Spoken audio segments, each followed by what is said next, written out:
From Hollywood, it's time now for... Johnny Dollar. I have your call to Hartford, Connecticut, Mr. Dollar. One moment, please. Thanks, operator. Hello? Pat McCracken. Hi, Pat. Johnny Dollar. Oh, good. Still out on the West Coast, Johnny? Practically. You clear up that Kincaid matter? Mailed you the final report 2 days ago. Oh, good. Now sit tight because I think I'll have another case for you out there. Yeah? Well, I've got one all lined up for myself. I just want to get your okay for an expense account. Oh, that depends. Who holds the policy? Hold several policies with the companies that you serve. Who is he? Or is it a she? Oh, it's a he, all right. The most important client I know. Who, Johnny? And certainly the one deserving the most attention. Well, who is it? Me, Pat. What? Me.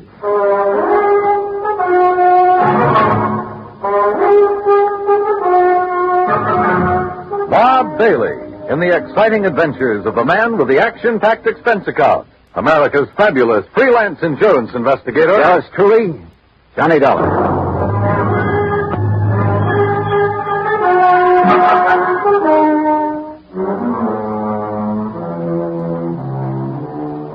Expense account submitted by Special Investigator Johnny Dollar. To the Universal Adjustment Bureau, Hartford, Connecticut. Attention, Mr. Pat McCracken. Following is an account of expenses incurred during my investigation of and participation in the yours truly matter. Item 1, $34. Transportation and all the incidentals I could think of. Los Angeles to Las Vegas, Nevada. I needed a couple of days of relaxation after that Kincaid affair. Item 2, $31.40 for my room at the Flamingo Hotel, plus 2 fancy meals and a couple of drinks to go with them. Item 3, 85 cents phone call to my old pal Buster Favor down at Lake Mojave Resort on the Colorado River. So glad to hear your voice again, Johnny. Coming down here for some fishing? Buster, how did you guess? Big bunker bass are practically jumping into the boat. How big? 3 to 6 pounds. I did that well on the Flamingo boat yesterday on Lake Mead. And I'll arrange for some bigger ones that stand by and wait for you. Want me to drive over and pick you up? No, I like to be independent, so I'll rent a car here. Well, in that case, wait for me. Huh? I've got to have 3 or 4 days work done on my car at a garage there in Vegas. So? So I'll drive on up, leave my car, and you and I can come back here together in yours. And when you've had your fill of fishing... Okay, Buster, it's a deal. See you when you get here.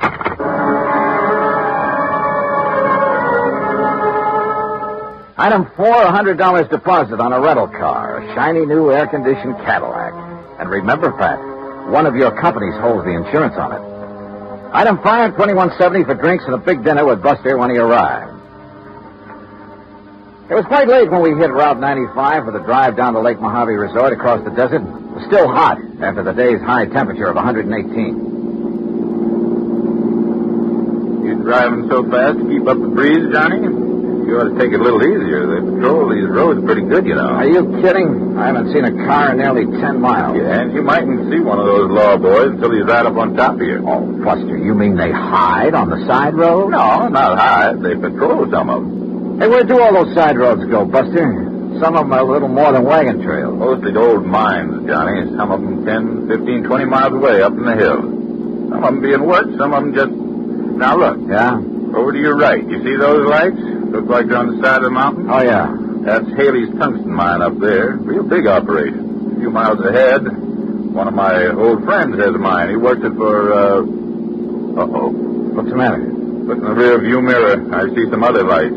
Oh, hey, if you think we're stepping along, that guy behind us is certainly... Uh-oh. Yeah, that flashing red light above the corner of his windshield means a highway patrol car. Also means you better stop. Well, it isn't as though I've been driving all over the road. As though you haven't been keeping a sharp enough eye on the speedometer. Okay, start thinking up excuses, Johnny, and they'd better be good. Oh, no, I'll take it like a man. Shall we get out and greet the minion of the law? No, don't. You might think you're trying to pull something. Those laddies carry guns. Just sit here calmly, eyes front, and try to look innocent. All right, boys. Huh? Oh, there's nothing in the back seat, officer. What? Right, mister? Nothing but me. And this. Hey, now, wait a minute. You're not... Hey, Johnny. Yeah. I take it that thing's loaded. That's right. I'll get going. You were flashing that red light. Flashlight.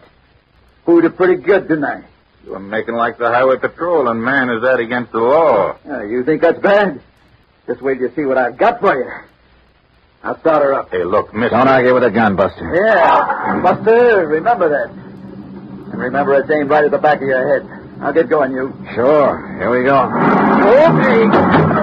Watch it, will you? What's the idea of backing up that way? I'm sorry. It's a rental car. I guess I'm not used to it. Well, watch it. Sure. Yes, sir. Here now. Take it real slow, buddy, and no funnies, or I'll pull this trigger first and figure it out afterwards. Yes, sir. You're the boss. You bet I am. Well, what happens now? Just keep going straight ahead. When I want you to turn off, I'll tell you. Where do you think you're taking us, mister?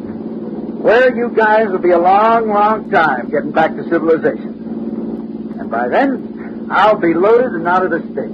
Just a plain stick-up, huh? Yeah, that's right. Modern style. Well, look now. Just because we're driving a big car If doesn't you mean... got dough enough to gamble big money in Vegas and rent a big car, you got enough for me. You and a few others I'll take over before the night's over. Unless you get tagged first. This car will be plenty easy to identify. You'll find this car back where I stopped you. If you ever get there. Oh, brother, I wish I had a good look at that one of yours. Why do you suppose I pulled up behind you and didn't give you a chance to look? Now, let up on that gas. Getting a little nervous? Well, I just want to be sure that if I have to put a hole in the back of your heads, I can get to the wheel before this crate flips over. Pretty smart, aren't you? Yeah. That's why I stay alive and in the chips. Easy now. You see that little side road? Yeah, what about it? Turn off on it. Why not? Hey, John. The road to old McKinney's mine. Who's? McKinney. He's the one. Look, if you guys want to talk up. Quiet you down permanently. Talking about this lousy road is all. Yeah, well, that's why I picked it, buddy. And take it easy. Hit these bumps too fast, this gun's liable to go off. And you wouldn't like that now, would you?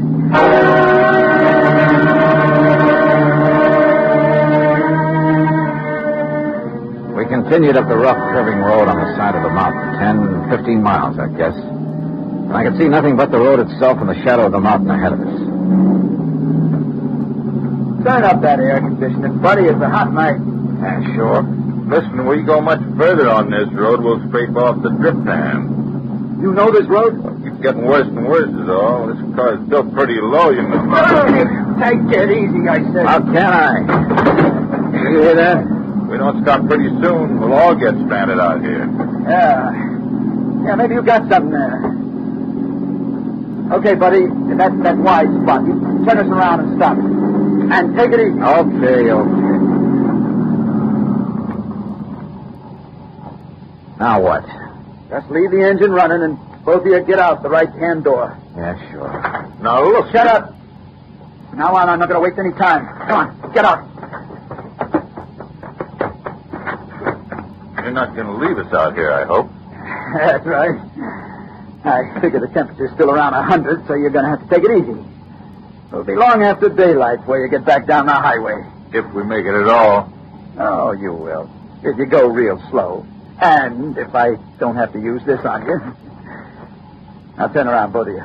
Hands up in the air. Now, look, mister, with no water out here in this heat, it'll be murder. It'll be murder if you try anything cute. What? Hey. Really $100. You don't know this desert heat? Shut up. Now you. Okay. Here, lower that left hand just a little. And be careful. Hey, I like that watch. And that ring. Yeah. Say, you must have done all right at the gambling tables. Well, easy come, easy go. That's right. But, well. This card fall out of your wallet? Yeah. Johnny Dollar insurance investigator. Boy, that's a laugh. A private dick. Just as big a sucker as anybody else. Yeah, I'm laughing. All right, now, boys. Walk. 10 steps straight forward. Together. Come on, Buster. No, sir. Now, look, if you think that you're going to... What? Buster, don't. No, you don't. Why, you dirty rat. Yeah. One phony move out of you and you're going to get the same. Only right in the back, you hear me? Now you walk. Walk. Keep going. Walk. Walk.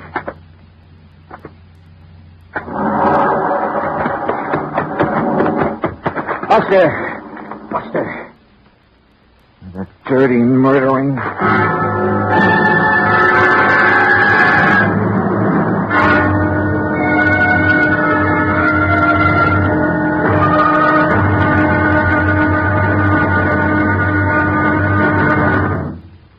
Act two of yours truly, Johnny Dollar, in a moment.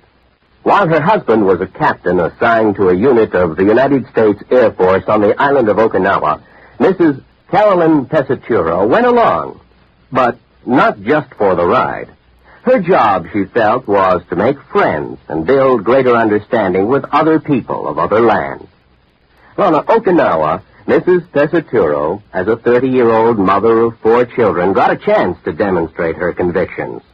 Her maid, Kikuko Chibana, invited her to her home. Kikuko's mother intimated that Mrs. Pesaturo had never done a hard day's work in her life, not with a manicure job like that. Well, that did it.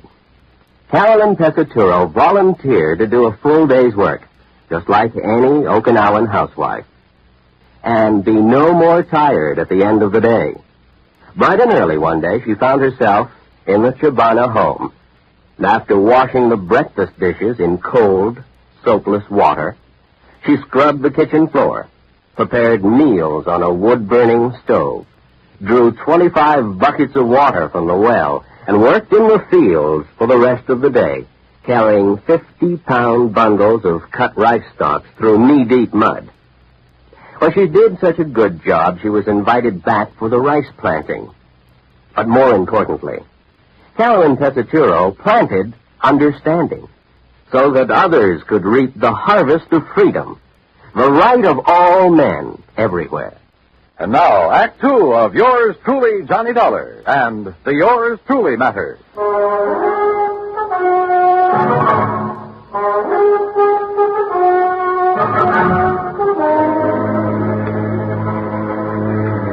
He'd overtaken Buster Favor and me on Highway 95 out in the middle of the Mojave Desert. The gun pointed me to drive my rented air-conditioned car up a rough winding side road, miles and miles up into the mountains. Finally stopped.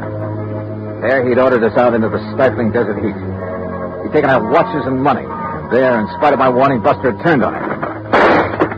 Then, with a gun aimed at my back, he'd ordered me to walk away from the fallen man. Then he took off in our car. Buster! You the dirty murdering... Just take it easy, Johnny. What?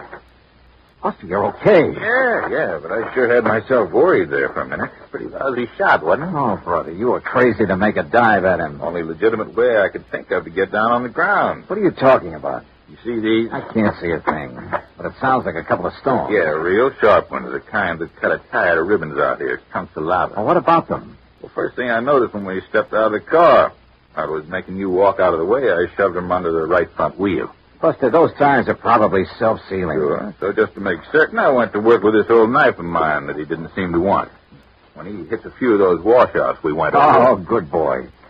But on that rough road and with power steering. Don't you worry. He'll have to stop and change the tire before he gets very far. Rubber sealant was already leaking out fast. Meantime, we better get on after him. Come on. Are you forgetting he still has that gun? Johnny, I'll show you tricks for getting a man in the desert at night that you never heard of. And don't forget, he'll be the one standing in the lights in his car. If he's had to stop. He'll be stopped. If you stumble onto any rocks about the size of a baseball, pick him up. Oh? Yeah, maybe I'll show you why I ought to be pitching for the New York Yankees. And while I'm occupying him from one side in the darkness, Okay, Buster, let's go. Easy. He'll get you faster than you think. And let's hope it gets him when he stops to change the tire. That's what I'm banking on. If he does. Don't you worry, Johnny. He will. Slowly, carefully, we trudged on down the side of the mountain, conserving our strength. I was glad that Buster knew the ways of the desert. A couple of times we left the winding trail to make shortcuts around big mounds and rocks, around old mine workings. And then we saw them. Car lights, Johnny. You see? Yeah, but they're moving down there, winding back and forth. He hasn't had to stop yet. No, I guess it... Hey, wait a minute. Those lights are coming up the trail. Yeah, why would he be coming back here? I don't know. Come on, toward that little hill on the side. When he comes around, we'll let him have a handful of rock through the windshield. Yeah, right. Pick up stones, anything you can get your hands on. Right. Hey, look, there's a good spot on that mound, huh? He won't see us, but we'll see him when he pulls around. We'll be practically on top of him. Here we are. Okay, good. And don't forget, our eyes are used to the darkness. His won't be. We'll just aim for his windshield, Johnny, with all we got. But don't forget, he still has that gun. Once we stop him, we'll have the advantage. With a cracked up windshield, he won't be able to drive, and as long as it stays nice and dark. You listen.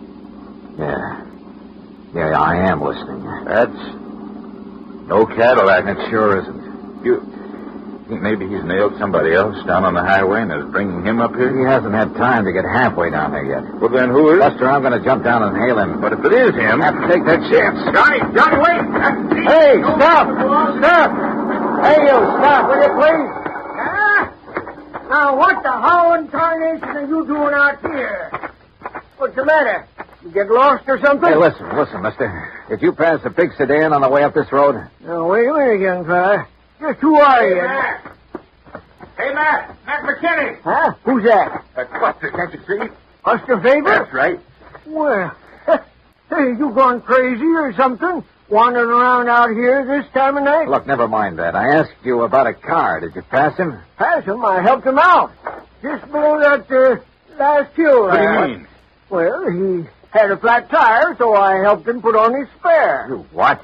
City dude, having a lot of trouble with the heat, so I give him a hand. Oh, no. And him, he give me a 10 spot for my trouble. Doggone it, Mac. That guy stole our car and money from us and left us up on the mountain.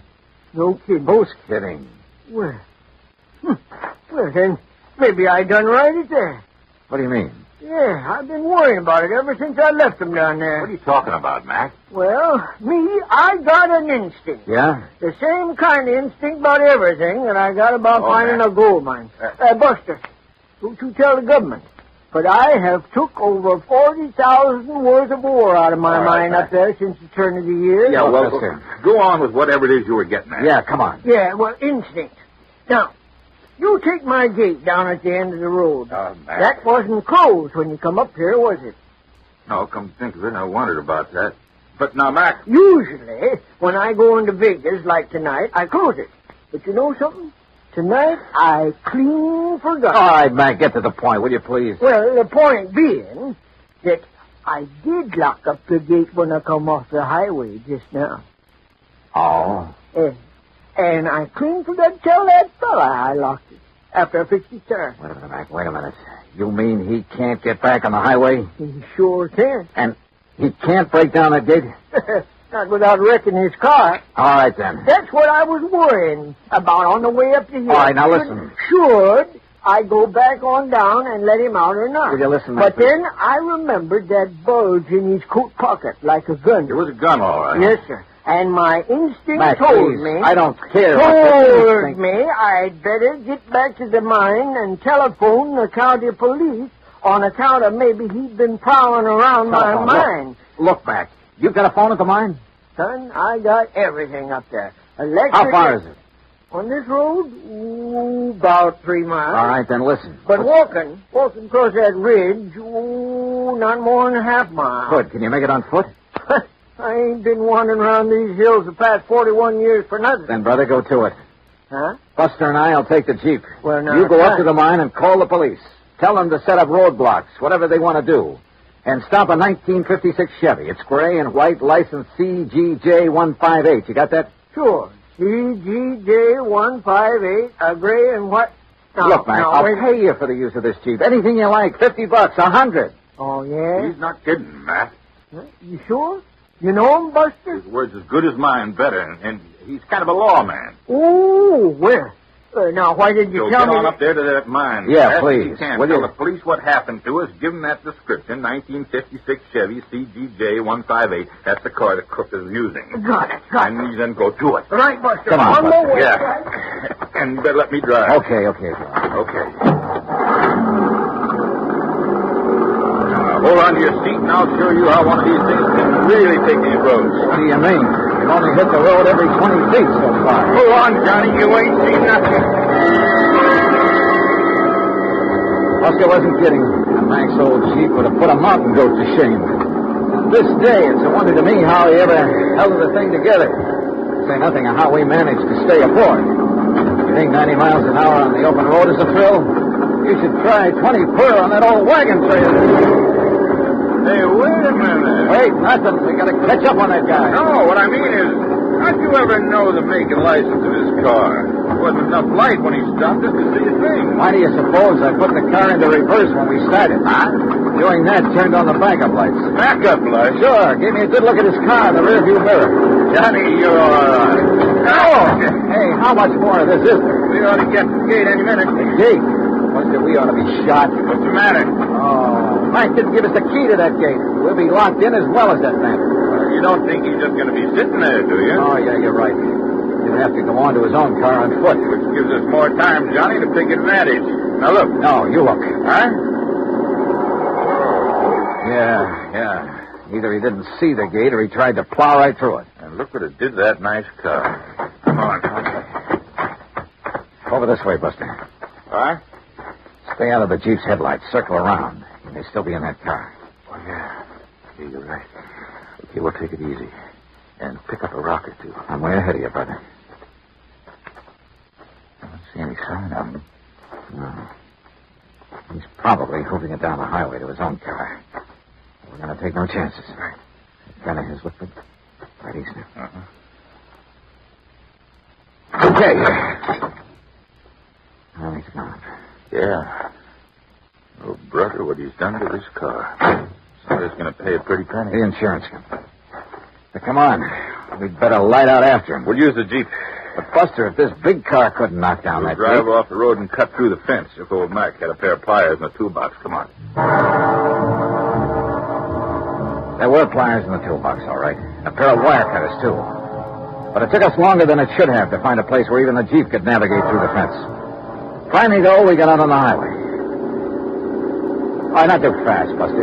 If he's still on foot, I want to be sure we see him first. You know what I'd like to see? What's that? The lights from a couple of patrol cars coming this way. You think they'd have time to get there? Even if Mac phoned him right away? Yeah, that's true. Where's our little pal with a gun? We ought to come on his car pretty soon. Unless he's already got to it and taken off. I just don't think so, Johnny. He'd try to move too fast in this heat, he'd collapse. Must be somewhere along this highway. Hide, maybe. Under one of those storm bridges along there. No, I think he's too smart for that. With a racket like his, he has to keep moving. Maybe he's bummed a ride back to his car. He's on his merry way again. Well, we'll soon find out. The place he stopped is right ahead, on the curve behind that hill just beyond that next bridge. All right, then take it easy, will you? Yeah. Maybe we ought to stop the other side of this bridge. Say, along about here. Buster, there was something underneath that bridge. Looked like a car. Your eyes are deceiving you now. Let's stop right here. Let's keep going. What? Now what? Just keep driving until you get to my car. Get it. Oh. Why don't you put that thing down? Listen, how did you get in the back of this Jeep? While you two bird brains prowl around the cab there at the gate playing detective. Pretty smart, aren't you? That's right. Like I told you, that's how I keep alive. It's more than I can say for you boys. What's that mean? Pull up.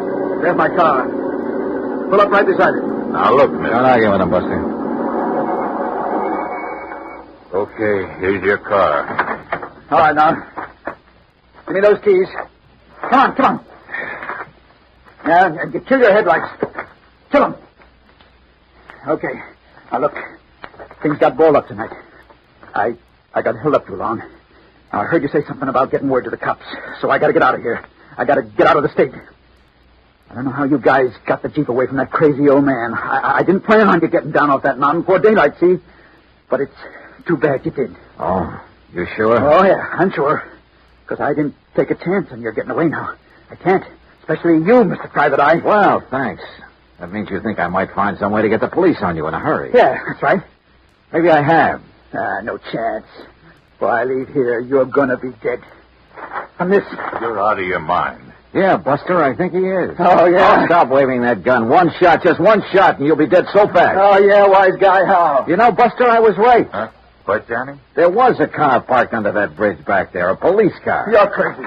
Oh, yeah, Johnny, I see what you mean. Huh? What do you see? You don't think you're the only one who can hide in a back seat, do you? What are you talking about?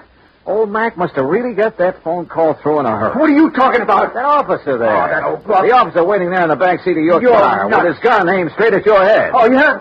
There!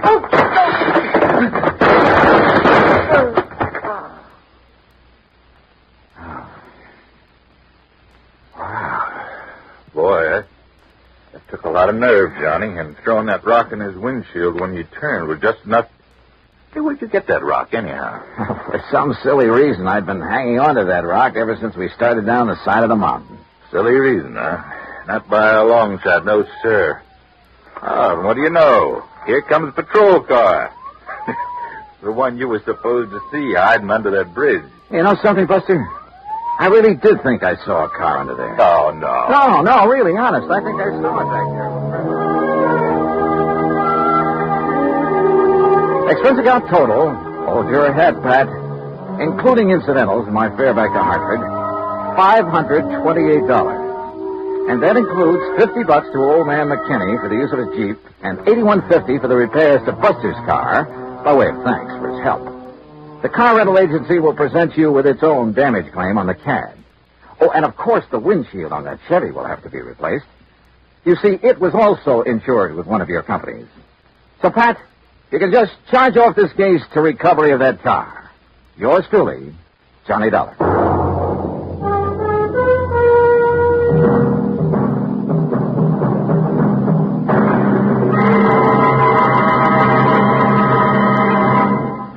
Now, here is our star to tell you about next week's story. Next week, a small round piece of metal, a coin.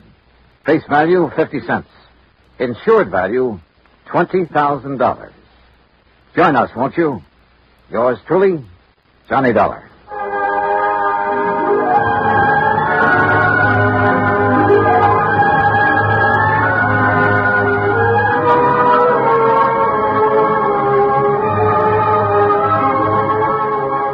Yours truly, Johnny Dollar, starring Bob Bailey, originates in Hollywood. It is produced and directed by Jack Johnstone, who also wrote tonight's story. Heard in our cast were Virginia Gregg, Lawrence Dobkin, Barney Phillips, Chet Stratton, and Junius Matthews. Be sure to join us next week, same time and station, for another exciting story of yours truly, Johnny Dollar. This is Dan Cubberly speaking.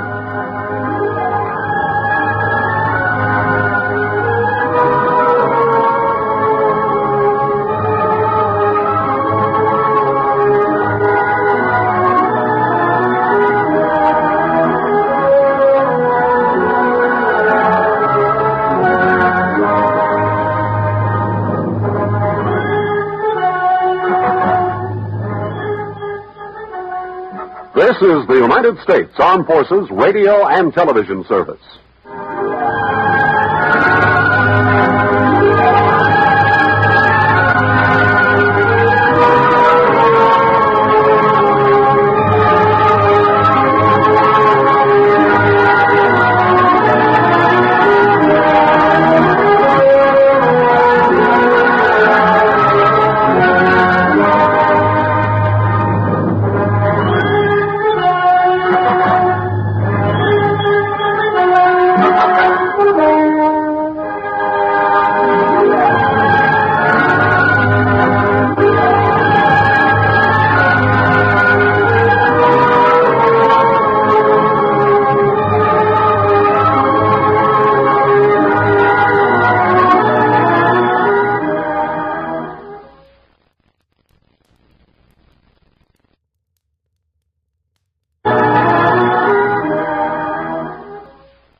From Hollywood, it's time now for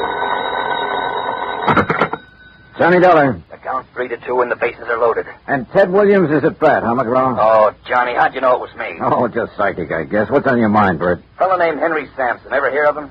Name's familiar. Well, it should be. He owns about half the newspapers in the South. Which means he isn't exactly struggling for money, huh? Right. In fact, he collects it. Figures. Especially Confederate money. Well, anybody can.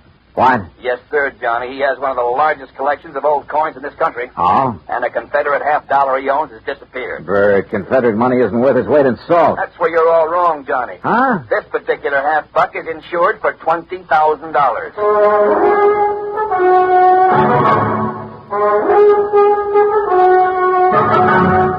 Bob Bailey in the exciting adventures of the man with the action-packed expense account. America's fabulous freelance insurance investigator. Yours truly, Johnny Dollar.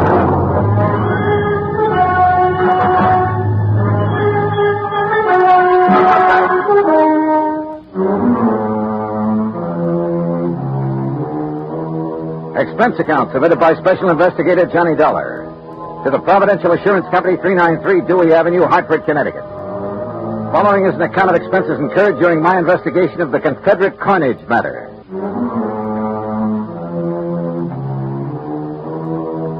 Expense account item 1, $1.20 taxi from my apartment to Bert McGraw's office.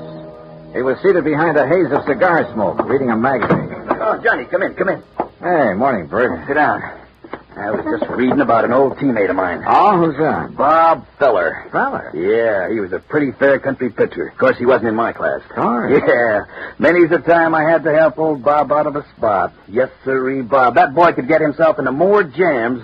Well, I remember... I didn't know you played with the Cleveland Indians, Bert. What? Well, I... Blasted cigar. You been reading up on baseball, Johnny? No, but I remember Bob Feller. Who doesn't? In 1940, I saw him pitch a no-hit, no-run game for the Indians. Oh.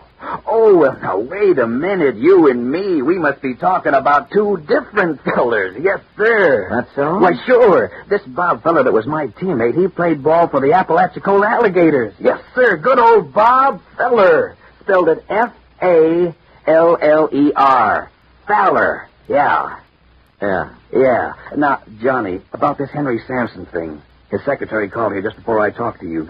Told me the coin had been stolen. Well, now, what makes that particular coin worth $20,000, Bert? Well, like I said, it's Confederate money, a silver $50, and where it was minted or something. That's what does it, I guess. Where was it minted? New Orleans.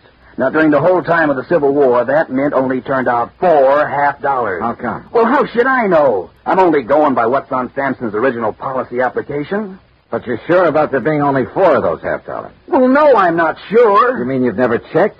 You insured the thing on Sampson's say-so? Well, Johnny, look, we were glad to get his business. Well, you must have been out of your Oh, now mind. stop balking, Johnny. You want to know how come that mint didn't make any more of them? You go ask him. I plan to. Where'd you say he lived? Right outside Birmingham, place called Shade Mountain.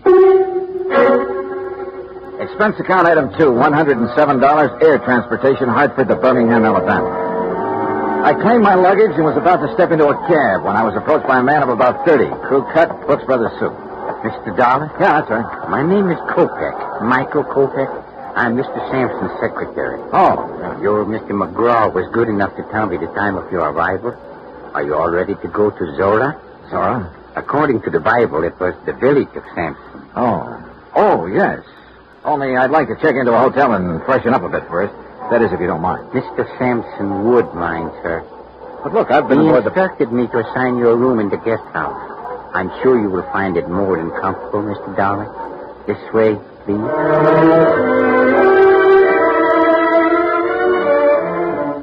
Just outside, standing in a no-parking zone, was the Sampson limousine. A uniformed chauffeur took my bag, and about 40 minutes later, we passed through the gates of Zora, Sampson's private domain. Beside the main house, there were 2 guest houses, 2 swimming pools, a private zoo, stock farm, turkey ranch, and a number of cottages for the servants and maintenance people. Inside the main house, Kopek led me down a long hall lined with statues and oil paintings and other art objects. Finally, he stopped and opened a heavy door. Henry Sampson was seated behind a large desk, and standing near him was the most beautiful woman I had ever seen. Mr. Dollar, sir. Thank you, Michael. I'll call when I need you. Yes, sir. Well, Johnny, come in. Come in, sir. You had a pleasant journey down, I hope? Yes, fine, thanks. Good, good. Would you like a sample of our southern hospitality, Mr. Dollar? Well, Forgive me, my dear. Johnny, this is Mrs. Sampson. Delilah, Mr. Dollar. Mrs. Sampson? In case my question confused you, Johnny, I meant, would you like a drink? No, thanks. Not just now. let the man catch his breath, Delilah. Now, Johnny, get on your feet. Let's get right down to business. This here's a display case that was broke into. Mm-hmm. None of your other coins were taken, huh? No. Whoever did it knew what they wanted. They got the most valuable one. What about this lock? Was it tampered with? Wouldn't have done them no good to tamper with it. It's the biggest and strongest that Yale makes. Reckon he knew that. That's why he broke the glass. Then you think someone familiar with this room and your collection took the coin? If you want to know the truth, he suspects me.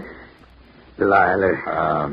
Mr. Sampson, did anything unusual happen that evening? Did you have any visitors? None. Delilah and I ate our supper. I worked for a couple of hours, same as always. Then we played casino till 10:30. We always play casino until 10:30, John. It's the only thing that relaxes my husband. I see. There were only 4 people besides myself in the house. Mrs. Sampson, Mary, her maid, Digger, my manservant, and Michael, my secretary. Good old Michael, the trusty troubleshooter. Mr. Sampson, according to your policy application, only 4 of those Confederate $half were ever made. Is that right? Yes, 'tis. Confederate states didn't have any silver bullion to make more. Dirty Yankee blockade. Yeah. Could you give me a description of the coin, sir? Sure. Originally, it was a regular Union 1861 piece. At the New Orleans Mint, they ground off the reverse side and stamped on the shield of the glorious Confederacy and the words Confederate States of America. Hallelujah. May the South rise again. Now, that's not funny, Delilah. I think it is. Don't you, Johnny? Well, I'm just... You just give me your answer later. Right now, I'm going to have another drink. You ready? Not yet, thanks. Yeah, you don't know what you're missing. You'll have to forgive my wife, Johnny. She isn't herself this evening. I haven't been myself in several years. Not since I married this You shut up, woman. Michael. Yes, sir? Mrs. Sampson, tired. Very tired. She wants you to take her to her room. Yes, sir. Well, see you at supper, Johnny. I'll have your supper sent up to Don't you. do me any favors, fat man. Get her out of here, Michael. Get her out before Sorry. But see, sometimes... It's all right, sir, I understand. Do you? Good. Good man. Now then. Oh, that's better. Now, about the corn. President Jefferson Davis gave it to my great-grandpappy for his service to the cause. Are you sure of its value? Sure it's worth $20,000? Why, shoot, boy. My grandpappy turned down 10,000 for it back in 1879. Way things are now. You ought to be worth 4 times that. What's the matter? Don't you believe me? I didn't say that. Well, then what are you looking at me so suspicious for? Well, Mr. Sampson, I have a hunch you're holding out on me. Johnny, you're getting paid money to find the person that took it. Now, you earn your pay. I'll try to. Only I'd appreciate some help. I'll give you help. That already has. Like how? Like the gates to Zora. I've kept them locked ever since it happened. And until you find that coin, nobody leaves here. Those gates stay closed.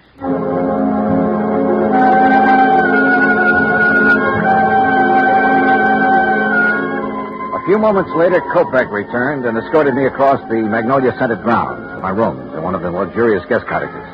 I unpacked, took a shower, then called Bert McGraw in Hartford.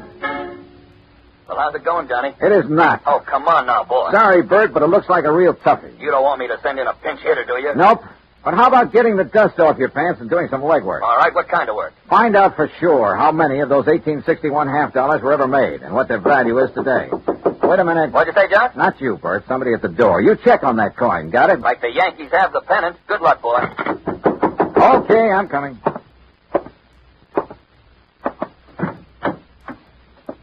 Yeah? Miss Dark. Yeah, that's right. I'm Mary Williams, Miss Sampson's maid. And I'm Digger. Everybody just calls me Old Digger. He's Mr. Sampson's man. We snuck off and come over here to see you. Oh, well, come in, please. Thank you, sir. Oh, yes, sir. Thank you. Sure hope nobody saw us come in here. What's this all about, Mary? Mr. Dollar, being an insurance investigator, you work for company instead of the police, is that it? Yes, the company I'm working for now is in Hartford, Connecticut. Way up north. Oh, that's good. Mr. Dollar, Digger here, he's just scared to death. Scared? Of what? If you'd be here a while, you'd know. Yeah, you sure would. Well, can't you tell me? Mr. Sampson's got a big place here. He needs lots of folks to keep it up for him, and he gets them cheap from the prisons. What? Yes, sir. Somebody finds out who's going out on parole. The next thing a man knows, instead of being all the way free, he's here, working for Mr. Sampson. Yes, sir. And if he don't like it, Mr. Sampson has him sent back. Oh, come on now. Look, this is 1957. Things like that just don't happen anymore. Tell him, Digger. Mr. Dollar, sir, I don't want to go back to that place. No, sir. I don't ever want to go back. Oh, it's all right, Digger. Mr. Dollar, we wouldn't have bothered you at all, except that Digger and me, that is, we want to get married. That's right, yes. But if he's sent back to prison, well, he's already spent 15 years there. And you're afraid that Mr. Sampson is going to send it back? Yes, sir. Mr. Sampson or somebody else around here. But why? Oh, come on. One of you say something. Well, I ain't going to tell you, nobody else, Mr. Dollar. No, sir. I won't tell no matter what they do to me. I won't tell unless you give me your word. Unless you promise me. Promise you what? That you won't let Mr. Sampson or nobody send me back. You give me your word on the Bible. I'll tell. Yes. Well, come on. Tell me what? Well, sir, Mr. Dollar, Digger knows who took that $50 piece.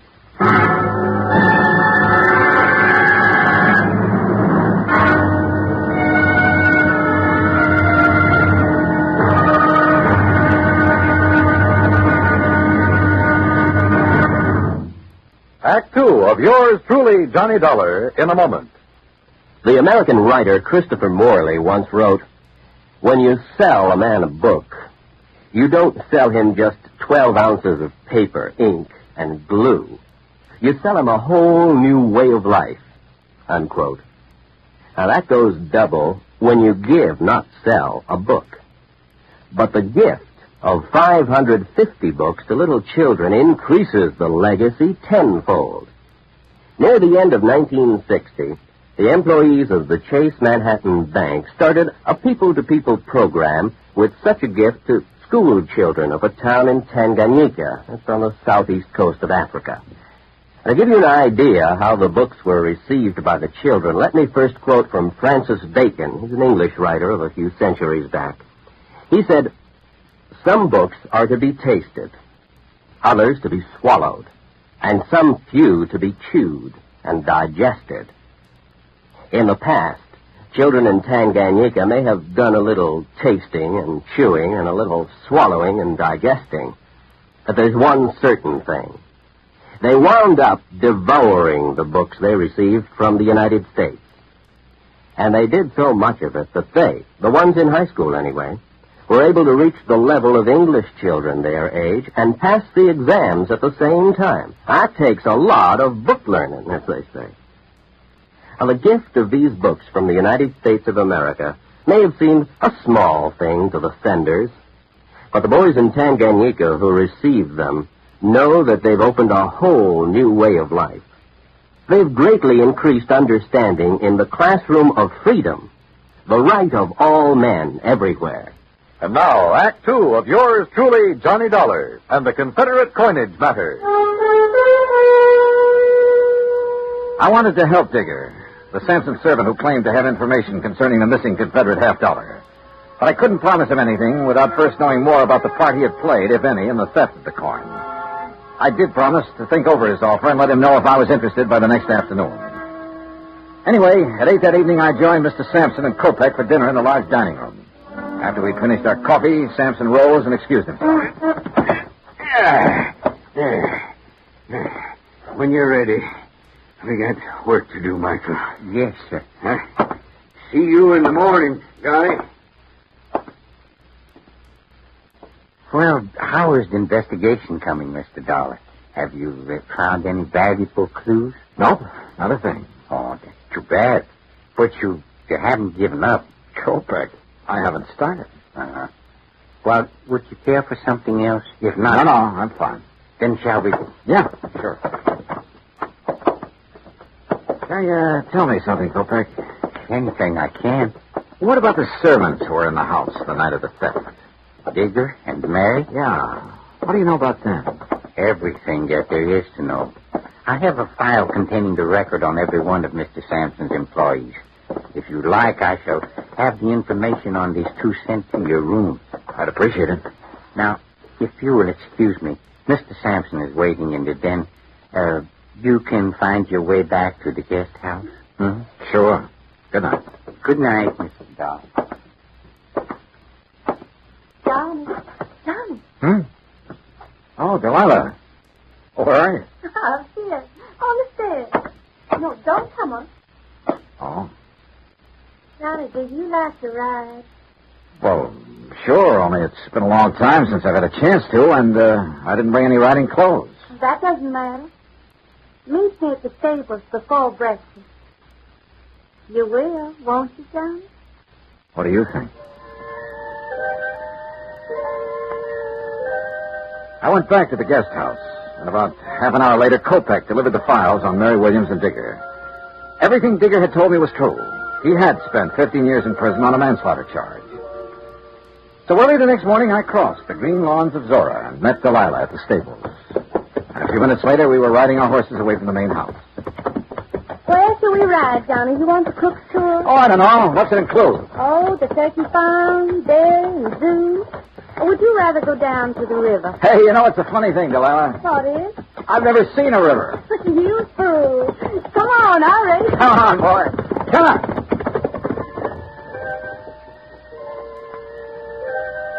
Finally, when we reached the river, we dismounted.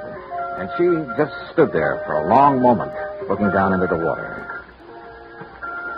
Well? I guess I'm just reaching for something I can't have. Yes. You understand? Why did you marry him, Delilah? His money.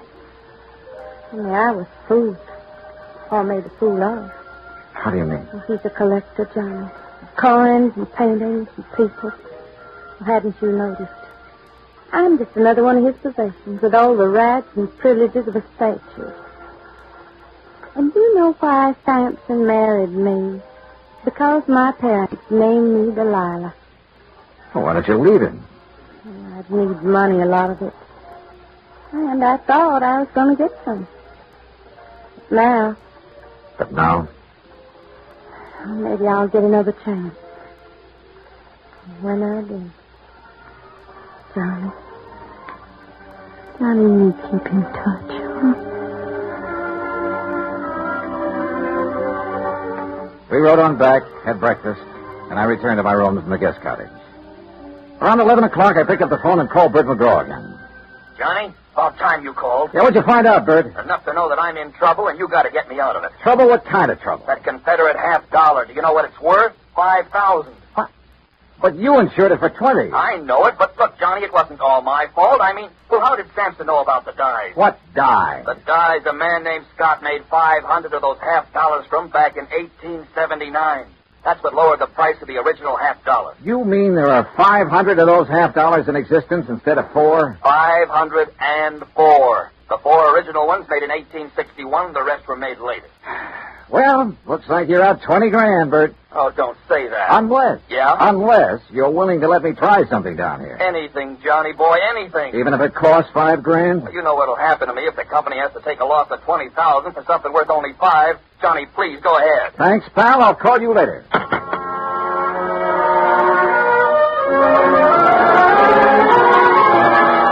As soon as I could, I sent word to Digger and Mary, the two servants, asking them to come to the guest house.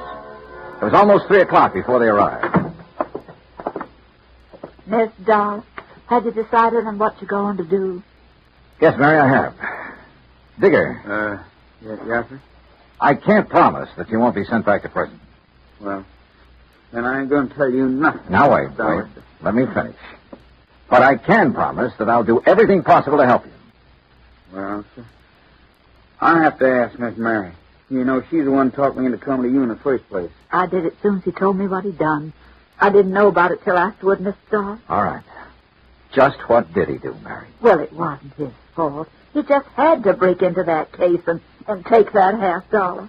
Yes, that's right. I had to. Why? Because she said that she'd tell Mr. Sampson something real bad about me. Something that'd cause him to send me back to prison. She? Mrs. Sampson? Yes. That's the truth, Miss Dollar. I swear it. All right, Digger, go on. What happened after you took the coin? Well, sir, it all went like she said it would. I got hold of the $50 and ran on down to the river. Late that night, I was on my way back to where I was supposed to meet Miss Sampson and give it to her. Well, sir, and I tripped over something and doggone if I didn't lose. Oh, wait a minute. Come on now, Digger. You don't expect me to believe that. But it's the truth. Yes, sir. I had it in my hand, and when I fell, it flew out. And you can't find it? No, sir. No, sir. And I looked and looked. There's a good reason why he can't find it, Mr. Dollar. Oh? Yes, sir. And you come with us. We'll show you. They showed me, and I had to agree there was a good reason. I told Kopek I wanted to see Mr. Sampson. While I was waiting for him, Delilah came down the stairs from her room. Johnny, I saw Digger take your suitcase out to the car. You aren't leaving. I will be in a few minutes. Well, Johnny, have you found the coin? No, not quite. But I know where it is. And I know how it got there. You do? Why did you do it, Delilah? Why did you make him do it? You ought to know by now, Johnny. I did it for the same reason I've done everything else in my life, for money. I thought I could use the money to get away from here. What'll you do now? I don't know. It's up to him. You do have to tell him, don't you? Yes, Delilah. I'm afraid I do. There's no other way. I mean, couldn't you say one of the surgeons? No, Delilah, don't you say it either. Okay, Johnny. See you around, hmm? Sure. See you around.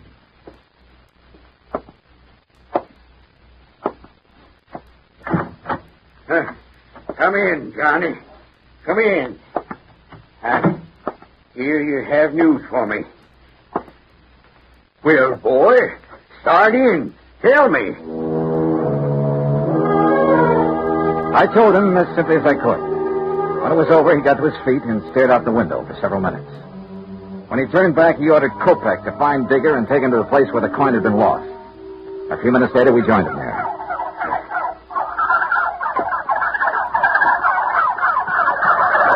I can't believe it. This where you lost the $50, Digger? On the turkey farm? Yes, sir. Yes, Mr. Sampson, sir. Right over there. Well, why didn't you get in there and find it? Well, I told Mr. Dollar how come I couldn't, sir. Well, Dollar? He couldn't find it because when he dropped the coin, one of those turkeys swallowed it. Dollar, what do you mean, one of those turkeys swallowed it? Well, sir, just what I said. Turkeys will eat anything that glistens or shines that's dropped near them.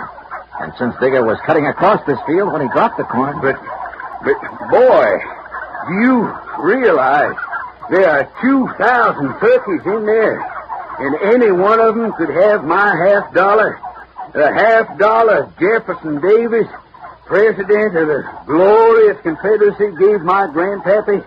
Any one of them could have it stuck in his skinny redneck. Yes, sir, it certainly could. Well, good. Now, you just tell me, how do you propose to get me my $50 back? You can't do it. you'll have to give me my insurance money. Yes, we know. That's why we're willing to buy the turkeys from you. What? Yes, sir. I'll give you $5,000 for the turkeys and guarantee to return the coin within 90 days, providing. Go on. Providing you allow Mary Williams and Digger to leave here and be responsible for the recovery of the coin. You mean you're going to let them tin the turkeys? I'm going to give them the turkey. What? Oh, Mr. Dollar, you're a good man. Digger, you miser... You hush up. Well done. You sly fox. Doggone, boy. You just got yourself 2,000 turkeys.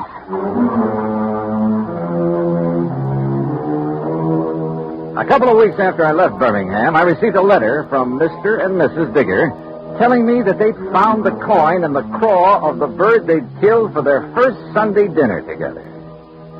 Which proves once again, miracles do happen.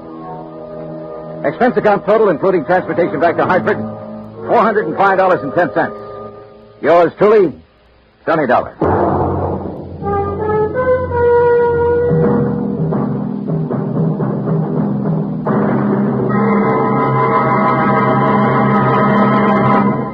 Now, here's our star to tell you about next week's story. Next week, the story of a tragedy that befell a sweet old widow, and the very surprising results.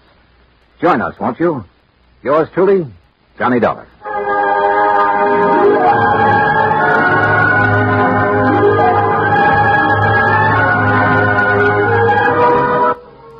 Yours truly, Johnny Dollar, starring Bob Bailey, originates in Hollywood. Written by Charles B. Smith, it is produced and directed by Jack Johnstone. Heard in our cast were Virginia Gregg, Eleanor Audley, Herb Ellis, Herb Vigran, Horace Lewis, and Vic Kearns. Be sure to join us next week, same time and station, for another exciting story of Yours truly, Johnny Dollar. This is Dan Cubberly speaking.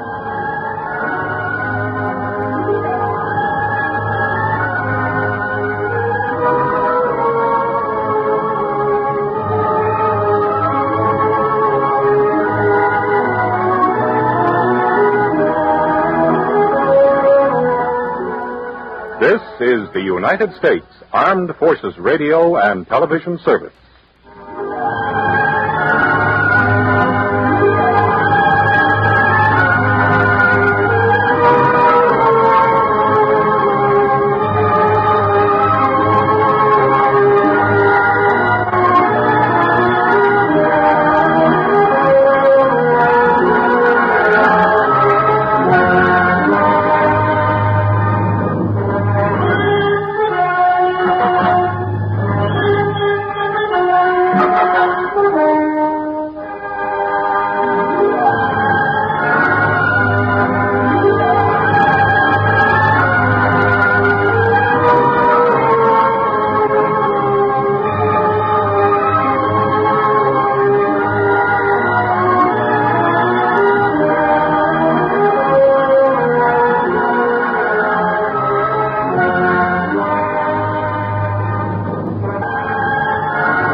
From Hollywood, it's time now for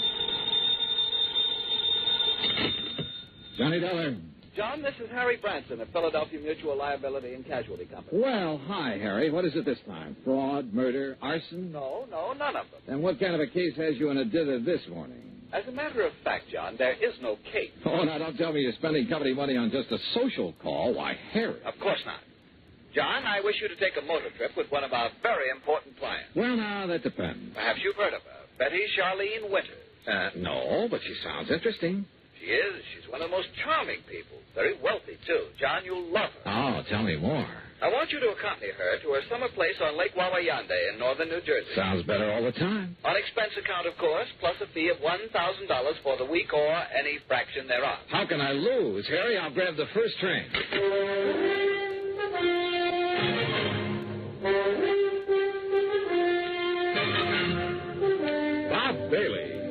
exciting adventures of the man with the action-packed expense account.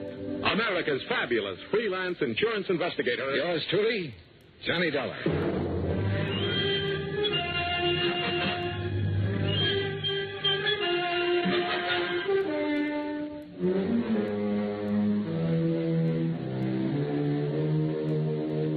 Expense account submitted by Special Investigator Johnny Dollar to the Philadelphia Mutual Liability and Casualty Company, Philadelphia, Pennsylvania.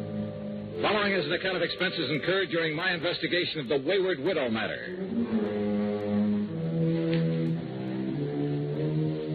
Expense account item 12150, fare and incidentals, Hartford to Philadelphia. At his office on Walnut Street, Harry Branson looked as though he'd been just sitting there waiting for me ever since his phone call. I'll get straight to the point, John. Well, good. You don't mind if I sit down first, though, do you? Oh, no, of course not. As I told you on the telephone, Mrs. Winters is one of our... Mrs.? You didn't tell me that. Her husband died just a short time ago. Oh. And you, the old friend of the family, have been consoling the lovely widow, eh? John. Yeah, when you pick 'em, you really pick 'em, Harry. Hey, do you remember that little brunette you went for in the last case I handled with you? John, that has nothing whatsoever to do with the matter at hand. Yeah, okay, maybe not. Oh, but you sly dog. I'm betting right now you wish you could make this trip to the lake instead of me. Of course I do. The beautiful forests and mountains up there at this time of the year. Oh, sure. Just for the scenery. All right, now tell me all. Well, the Winters were very wealthy. Betty Charlene Winters still is. Thanks, among other things, to the $500,000 she received on her late husband's double indemnity policy. $500,000? You make this sound more attractive every minute. John, you don't suppose the gorgeous babe helped him have an accident in order to collect that? John, you are being absurd. Am I? Tell me this. Was he older than she? Yes, he was. Uh-huh.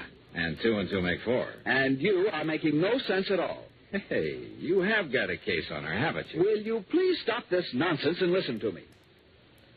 Now, as I started to say, their lovely home is out between Ardmore and Bryn Mawr. All right, go on. Their home, which Mr. Winters inherited from his father and his grandfather before him, is a veritable art gallery. I see. But she is going to dispose of most of it to the better-known museums and galleries. She plans to sell the family mansion, too, just as soon as the estate is settled. Doesn't go for the old stuff, huh? You're quite right. Her taste is more for the modern. That's the way I like him. I beg your pardon? Nothing. Go on, Harry. Yes. Some of the things, however, she is taking up to the summer home on Lake Wawayanda. Oh, well, now, wait a minute, Harry. Am I taking Betty Charlene up there? Mrs. Winters, John, please. Okay, I'll stay out of your territory for the time being. But am I being hired to take her up to the lake or just some of this junk you've been talking about? Both. Oh. You see, there's one thing in particular, some statue or other that she wants help with. Statue? So you and she and the statue will make the trip. Now, that's the kind of chaperone I like. When do we start?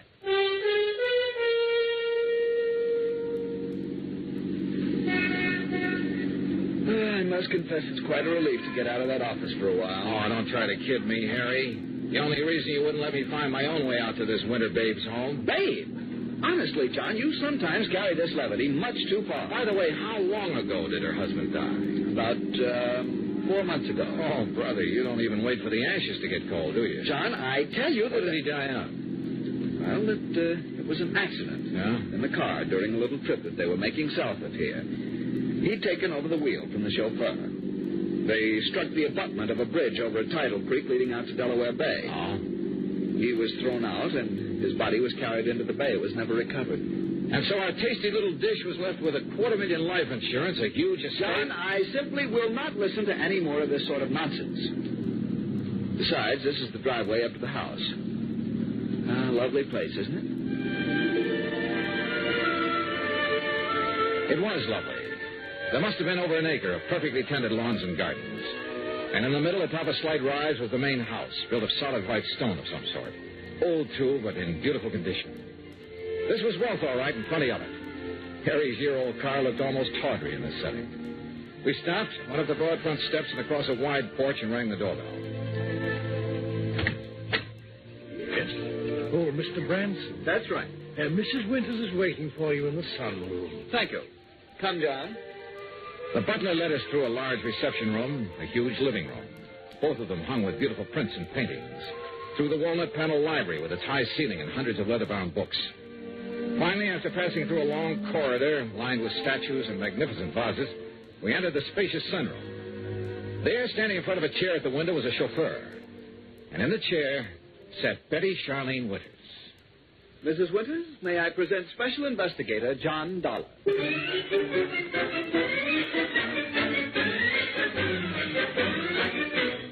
Well, she was a cute little thing, that I will say. But instead of a young, blonde, and beautiful, well, let's face it, she was 70 if she was a day. All my dreams of a high old time during a week at a mountain lake suddenly vanished into thin air. How nice of you to come, Mr. Dollar. Investigator, did you say, Mr. Branson? Yes. I see. Well, don't just stand there. Sit down and be comfortable, both of you. Thank you. Yeah. Is something wrong, Mr. Dollar? No, not at all. Oh, Haskins here's my chauffeur and general handyman. Hi, Haskins. Mr. Dollar? I've just asked him to get the statue ready for our little trip. You may go now, Haskins. Oh, thank you, madame. No, wait, please. I wonder if I might see this thing we're taking out to the lake, Mrs. Winters. Well, of course, it's right there in the corner behind you, Mr. Dollar. The cherub. Cherub, huh? Oh, This? Isn't it beautiful? Well, it was a cherub, all right. About 4 feet high with a couple of doves fluttering around its feet. At least that's what I gathered from the garish paint on it. Believe me, it looked like something a third grader had slapped together as a joke on his modeling class. Now, I'm no artist, but so help me, I could have done better myself with a handful of mud and with my eyes closed. An old family piece, Mr. Dollar. Antique. I started to say what I was thinking, but then Haskins lifted the atrocity off its pedestal and left with it. Haskins has made a special box for it. He'll place it in the car so we can leave with it tomorrow. You are ready to leave on such short notice, aren't you, Mr. Dollar? Well, now look, Mrs. Winters, Yes, his luggage is right outside in my car, Mrs. Winters. Then, Eric, you may fetch it and put it in one of the guest rooms. Very good, madam. By the way, I hope you know how to drive a Pierce Arrow, Mr. Dollar. Pierce? Or did you think perhaps Haskins would drive us up to the lake?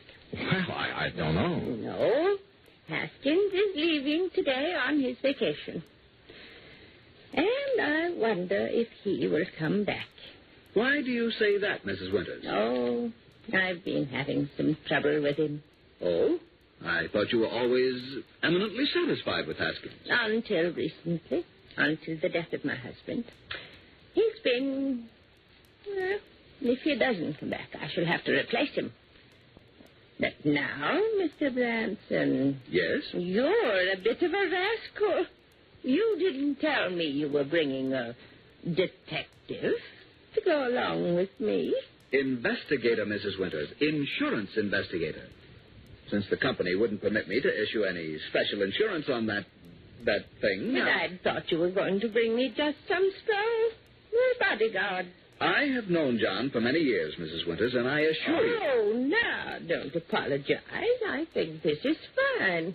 I just hadn't expected so much. Such a nice, good-looking young... But now come, Mr. Dollar, and I'll show you the rest of the house. We spent the next hour or so on a tour of the place, and Mrs. Winters pointed out the various works of art destined for specific museums and galleries all over the country after she moved out, after the estate was settled. Then Eric caught up with us and announced that Haskins had created the statue and placed it in the car. You know, I was curious about that car, so we went out to the garage and inspected it. It was a Pierce Arrow, all right. Vintage of 1928, complete with headlights on top of the fenders and as bright and shiny as the day it was made. When I tried to start her, it purred like a contented kitten. With a bass voice, that is. Along about 5 o'clock, Mrs. Winters, with a sparkle in her eye, announced it was cocktail time. Harry, being a teetotaler, decided to leave, but not before I buttonholed him for a quick conference. What doesn't make sense, John? Oh, that silly statue, Harry. All the fuss over that piece of junk. After all, John, with all the big policy she carries with us on the legitimate artwork, well, we just can't afford to displease her. But if it had any real value... Perhaps it does to her. How can it? Unless she has a lot of jewelry hidden away in the base of it or something. What, John? Cocktails, she said, and I'm sure ready for them. Go on back to Philly, Harry, and wait for my final report. Well, I must admit that Betty Charlene Winters turned out to be a charming hostess, a very interesting conversationalist. Even long after dinner, over brandy and cigarettes, we chattered away like a couple of magpies. I didn't question her about the statue because I wanted to find out more about it on my own hook. Finally, about midnight, we decided to retire, had a nightcap, and went to our respective rooms. But instead of going to bed, I sat around and read for a few minutes, turned off the light, waited a few minutes more. Then, quietly, I slipped out of my room. That was a mistake. For as I reached the end of the long hall to the stairway, a door behind me suddenly opened. Huh? Who's there? I said, who's...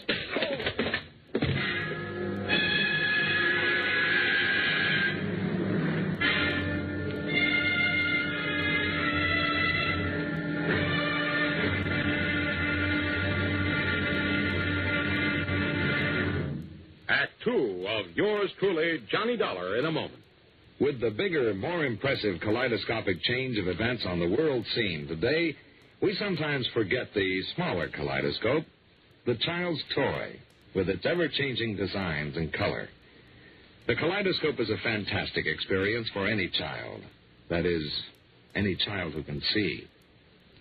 But what of those children who cannot experience the ecstatic pleasures of form and color in the ever-changing world about them? This problem has bothered many, and many such people have tried to solve it. One-time soldier in the United States Army, Robert Neiman, is one of them. Captain Kenneth Moyer, also of the Army, is another. Both men, while stationed in Japan recently, set about the task of raising funds for the purpose of providing eye examinations and operations for sightless Japanese children. In return for this gesture, Japanese eye surgeons did not charge for their services. For those children who could not be cured, Braille typewriters were purchased and donated for training purposes in the hope of giving a few more people useful lives. Both Neiman and Moyer worked independently of each other. Neither knew of the other's interest in such a gratifying project. Both have continued the work with enthusiasm. The results of their efforts, when a blind child sees again, or perhaps for the first time, that is their reward. For a child, as for an adult, new sight leads to understanding. And understanding is a building block of freedom, the right of all men, everywhere. And now, Act 2 of yours truly, Johnny Dollar, and the Wayward Widow Matter.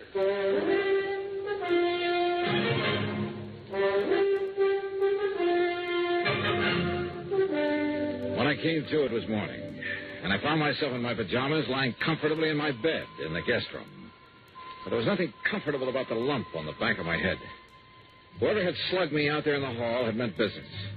I got up painfully, went down the hall, and made a quick check of the room from which the attacker had surprised me. It was just another guest room. I showered, dressed, and went downstairs, where I found Mrs. Winters at the breakfast table. She was very much distressed over what had happened and suggested we go out and look in the trunk of the car immediately.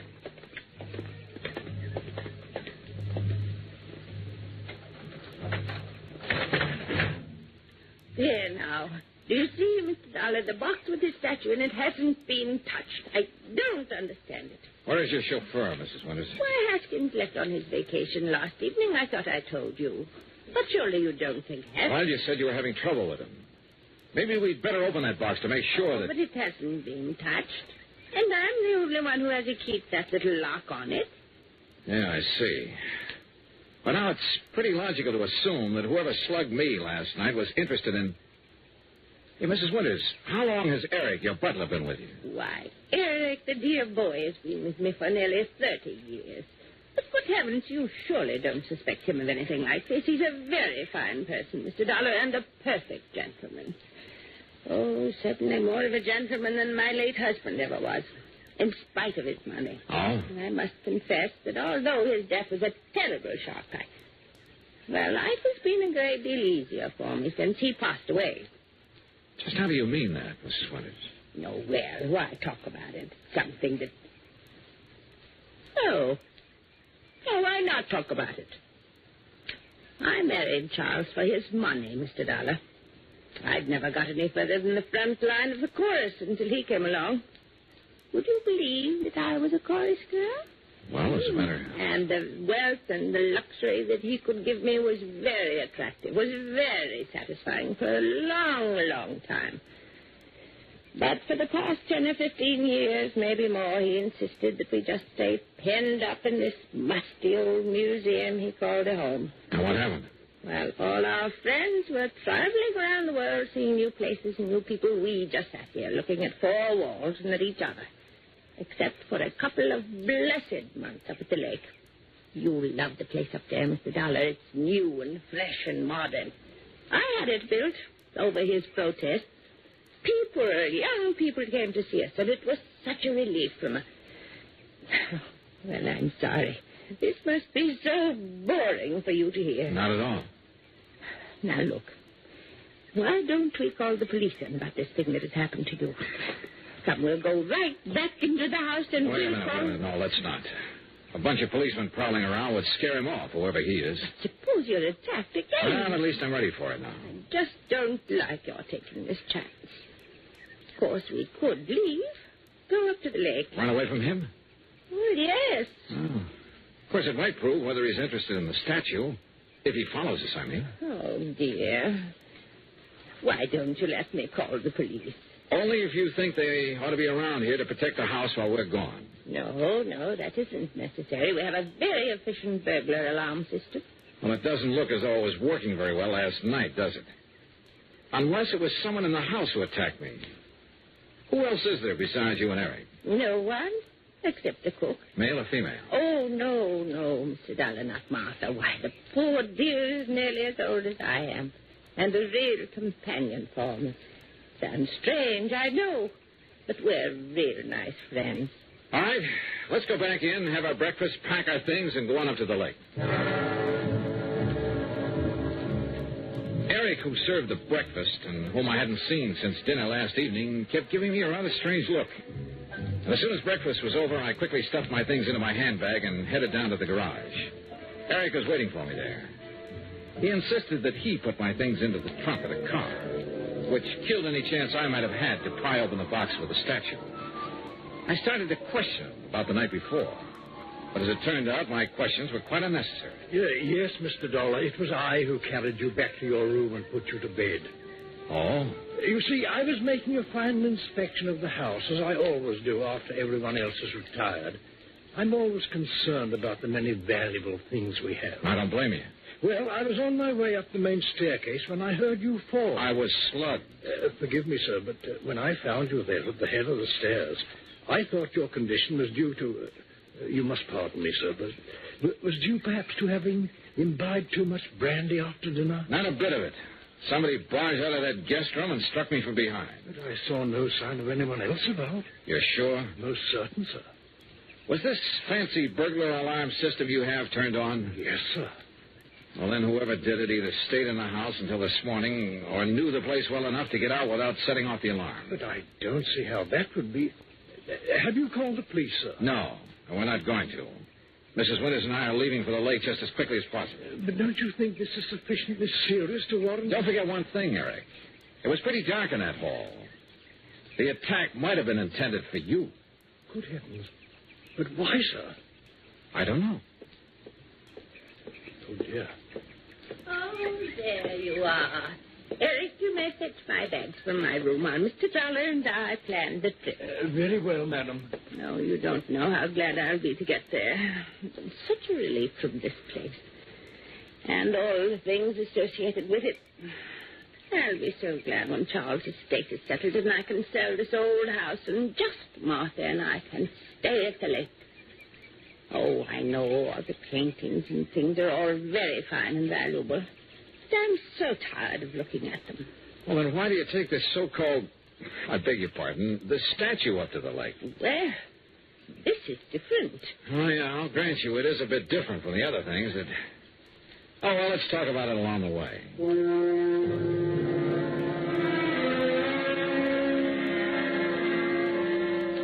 But we didn't. Simply because I didn't bring up the subject again. Why not? Because a couple of pretty wild ideas had begun to peck away at the back of my brain. Ideas just crazy enough to have some basis in fact. The 1928 Pierce Arrow ran like a dream in spite of its advanced age. And Mrs. Winters, in spite of her advanced age, kept the conversation going at a merry clip. There was a sparkling, almost buoyancy about her. And the hunch that had hit me began to grow. We crossed the Delaware River at New Hope on Route 202, and in Lambertville, we stopped at the sign of the Flying Red Horse to gas up the car. That's item 2470. While the attendant was busy with that and checking the tires and battery and so forth, I made some excuse or other and stepped around to the telephone booth at the back. Harry Branson here. Harry, this is on the road on our way up to the lake. We ought to be there in a couple of hours. Meantime, I want you to drive out to the Winters home at Bryn Mawr again. Oh, what for? Just do it, right away. Then call me up at the lake. Well, whatever you say, John, but I wish you'd tell me... Gotta go now. Goodbye. The rest of the trip through the pretty North Jersey countryside was uneventful. And finally, north and east of the little town of Andover, we came to Lake Wawayanda. We drove along a private road to the far end of it, and there, perched on a little cliff above a deep basin, was a real smart, modern brick and glass home. That's right. Straight up the little hill and park in front of the garage. Little hill? I just hope we can make it. Right here. I hope the brakes will hold, or this thing could roll right on back into the lake. Oh, and the lake is so deep right there, nearly 100 feet. An old mine or something before the water came up. Oh, this is a pretty dangerous driveway. Here now, let me help you. Thank you. One of the first things I'm going to do is have this driveway built up and leveled off and a big stone wall built around. Yeah, you'd better. Careful now, this is pretty steep. Oh, listen. Yeah? Telephone is ringing inside the house. Oh, well, let me have the key and I'll go in and answer it. I'll answer it. You can unpack the car while I suspected the call was from me, but didn't want to say as much. So I opened the car trunk, proceeded to take out the luggage, and a big, clumsy box with a statue. The box was heavy, very heavy, and I wondered how Haskins, the chauffeur, had been able to pick up and carry the statue so easily back in Bryn Mawr. I finally got the box perched on the edge of the car trunk when Mrs. Winters called to me. It's for you, Mr. Dollar. It's Mr. Branson. Oh, okay, I'll take it. Leaving the box there on its precarious perch, I went on up to the house. Right here in the front hall, Mr. Dollar. Oh, all right, thanks. I'll go on out to the car and get my coat first. Yeah. Johnny Dollar. John, this is awful. Terrible. As I just told Mrs. Winters, this is... Well, I couldn't believe it. How did you know? How did I know what? Eric, the butler. Yeah? Dead. He's dead. And John, Dead from what? How did he die? He apparently fell down the main staircase. The poor cook, Martha, is the only other person in the house. She's beside herself. Yeah, I'll bet she is. But whatever made you suspect something was wrong out here? Call the police, Harry. Make sure they look for a possible blow on the head that might have been delivered before he fell. What? Mr. Dollar's going to fall. So long, Harry.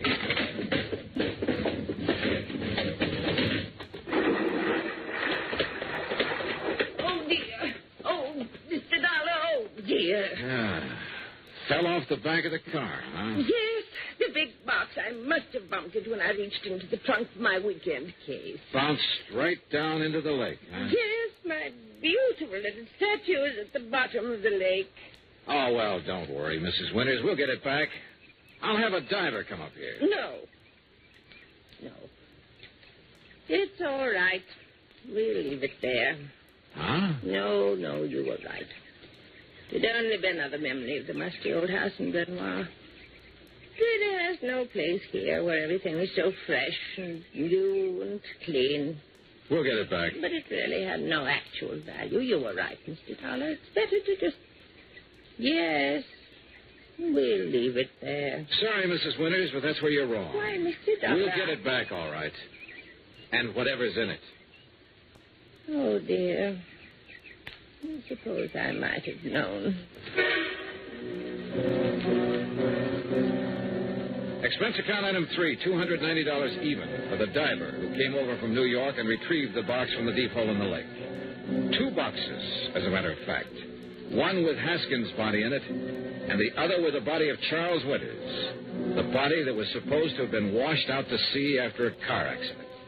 The story? Well, of course. After Haskins got rid of Charles for me, I had to do something about him. Or rather, we did. Martha, you know. Such a wonderful friend. Was Haskins the one who slugged me? Yes, so foolish of him, wasn't it? But he'd heard Mr. Branson say you were an investigator, and it frightened him. Worried me a little, too.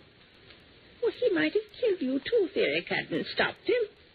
And, of course, Eric knew that Haskins had unwittingly made this second box for his own body. So now Eric's gone. Martha, huh? Yes, she did it. But she had to put him away. Oh, yeah. You see, he was the one who took care of Haskins for us. But we couldn't have him around knowing everything. Oh, dear. Martha and I had planned so many wonderful things together. But now... Oh, dear.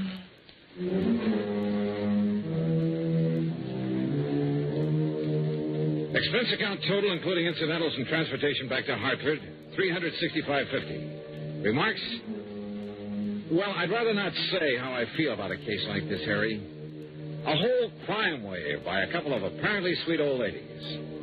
The legal procedures, and there'll be plenty of them, are up to you and the company, as well as recovery of the insurance paid on poor old Charles Winters. Hey, next time, give me a case that doesn't turn my stomach, will you?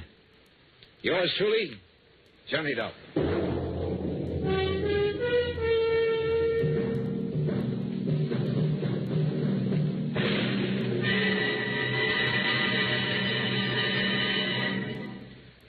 Here's our star to tell you about next week's story. Next week, a taste of the Old West and a taste of lead from a .38 Colt. Join us, won't you? Yours truly, Johnny Dollar.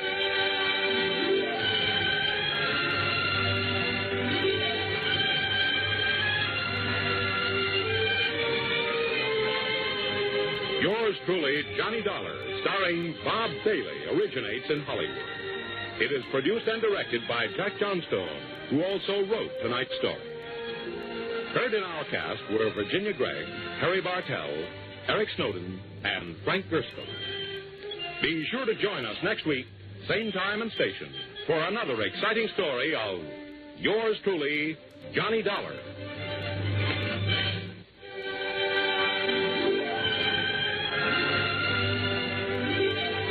This is Joe Walters speaking.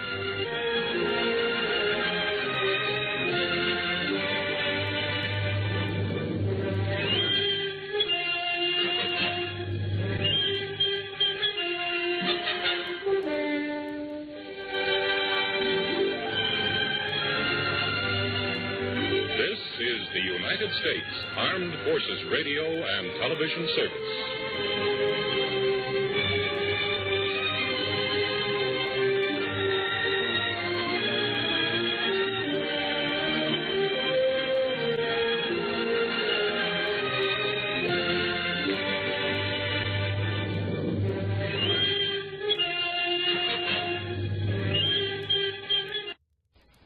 From Hollywood, it's time now for Johnny Dollar. Pat McCracken, Johnny, Universal Adjustment. Hi, Pat. What's new? At the moment, Cooper's Bend, Nevada. Never heard of it. Neither did I till this morning. They're having a big celebration out there, Frontier Week. So what do you want from me? A beard? It might help if you started growing one, Johnny. And how about a 10-gallon hack? You got one of those? Oh, sure. And my horse is tied up in the bedroom. Now, look, what's this all about, Pat? Well, from what I can gather, Cooper's Bend was just a sleepy little western town dying on its feet. That is, until last week. So what happened last week? A publicity man named Bill Williams organized this Frontier Week to wake the town up. I guess somebody out there doesn't like being waked up. What do you mean? Oh, looks like somebody's trying to put Bill Williams to sleep. The hard way. I'll be right over.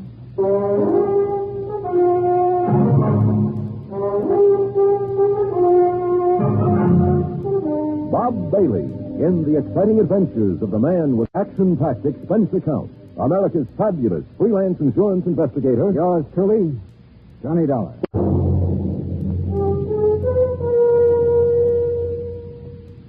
And now, Act One of Yours Truly, Johnny Dollar.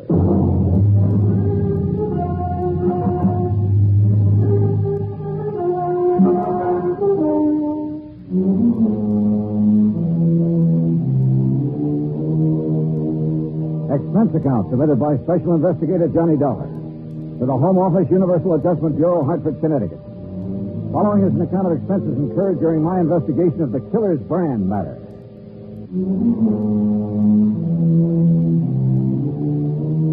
Expense account item 1, $1.20. Cab fare from my apartment to the Office of Universal Adjustment Bureau. Pat McCracken was waiting for me. Not too much to go on, actually, Johnny, but I figure it's worth you taking a trip out to Cooper's Bend to see what's what. One of the companies we represent is a hefty policy on Bill Williams' life. Who is this Bill Williams? What's he do? Little of this, little of that, I guess. Sort of a fly-by-night type. Freelance publicity, that sort of thing. Now, you suggested over the phone that there'd been an attempt on his life out there. Well, at least somebody took a shot at him. Oh?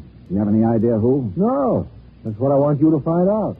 Could have been an accident, Pat. Maybe somebody got carried away during one of the at celebrations. 2 o'clock in the morning, Johnny. Even during Frontier Week, people in Cooper's Bend don't stay up that late. Okay. Where do I find Williams? There's only one hotel. You look for him there. And Johnny? Yeah? Watch yourself. Some of those characters out there can shoot pretty straight. And one of them is pretty riled up about something. Shoot straight. He missed Williams, didn't he? Oh, yeah. The first time. Expense account item 2, $187.50. Incidentals and transportation by plane and a rented car to Cooper's Bend, Nevada. The town was baking in the sun when I arrived in the middle of the afternoon. Aside from the fact that there were cars parked on the main street instead of a string of horses, the place could have easily passed as a set for a Western movie. A saloon, a general store, one weather-beaten hotel, the works. I kept wanting to go around behind the buildings to see if they were real. There was even a big horse trough in front of the hotel. I stopped for a moment to take a look at it, and that was my first mistake.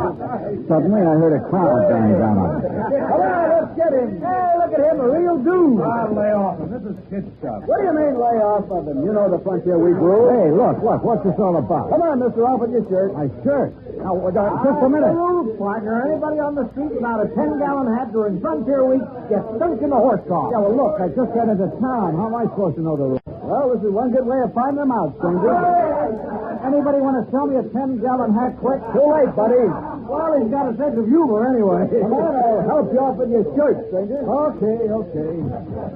That's it. Now, Just take it easy, partner. Take it easy. welcome to Frontier Week, partner. Oh, thanks. Thanks a lot.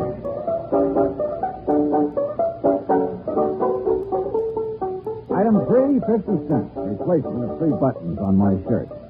I bid a fond farewell to the horse trough committee and went to the hotel to find Bill Williams, the publicity man. He wasn't there at the moment, but the clerk told me I might find him at the newspaper office. That was 3 doors down the street, the Cooper's Bend Sentinel, no less. Bill Williams wasn't there, but for the moment I didn't miss him at all.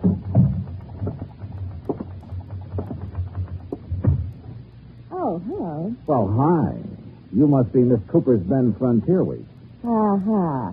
You run the paper? Wrong again. I just work here. Well, I'm not doing very well so far, am I? Oh, I don't know. Don't give up. Oh, I won't. My name's Johnny Dollar. Lois, Johnny. Well, I'm looking for a guy named Bill Williams, Lois. Do you know him? Yeah, I know him. Where can I find him?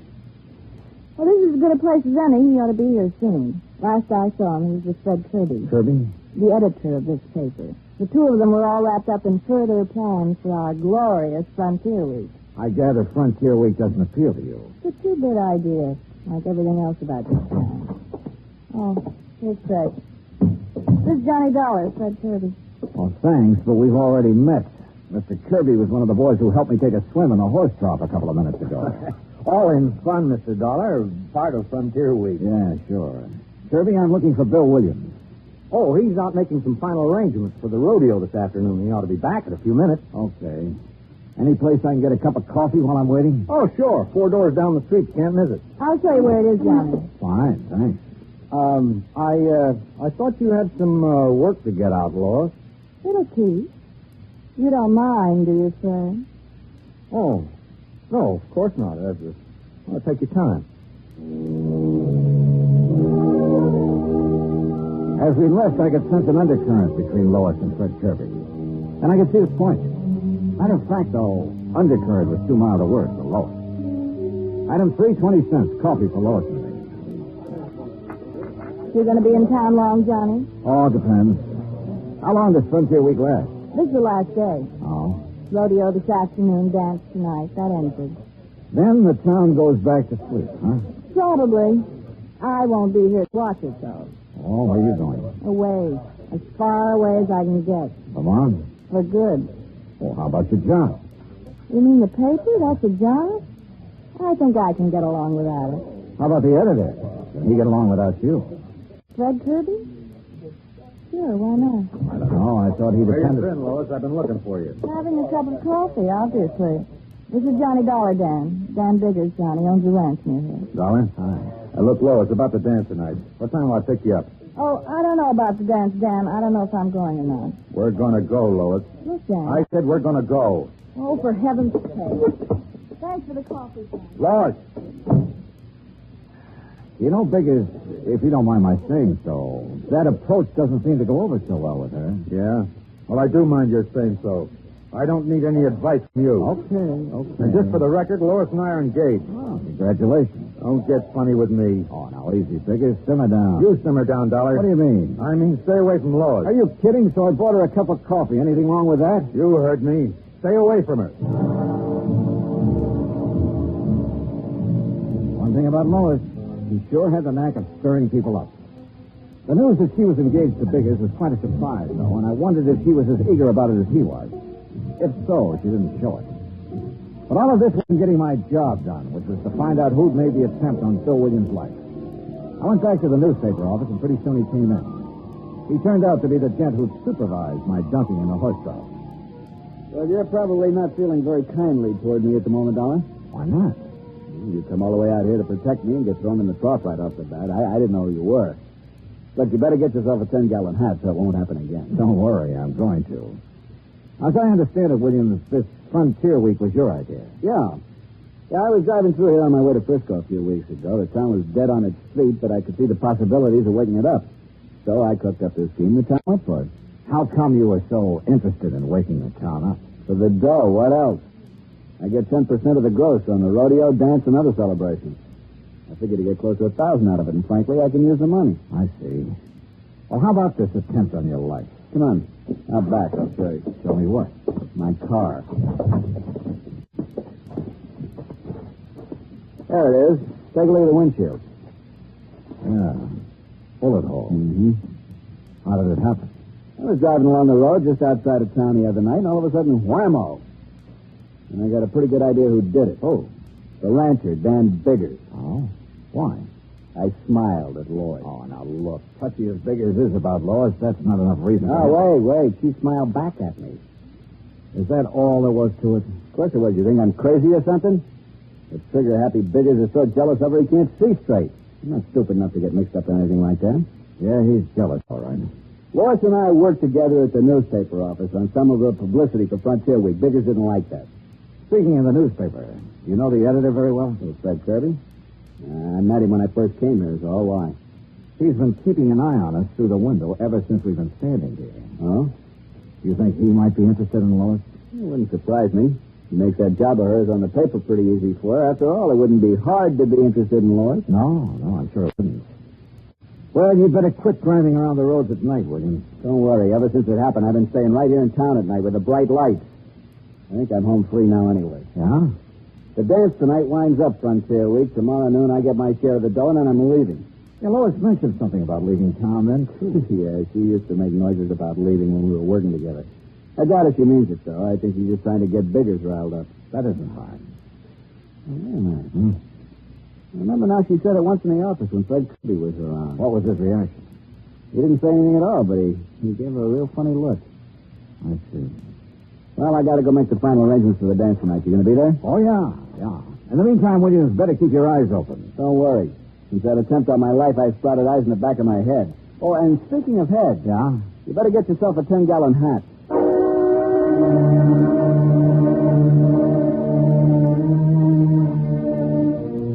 Very good advice. I had no desire to get dumped again. I started across the street toward the general store, then realized my mistake. There was the reception committee again at the horse shop. I had to get to that store fast. I almost made it, too. Steady, fellas. Oh, well. Expense, item 6, $15 for a too-late 10-gallon hat.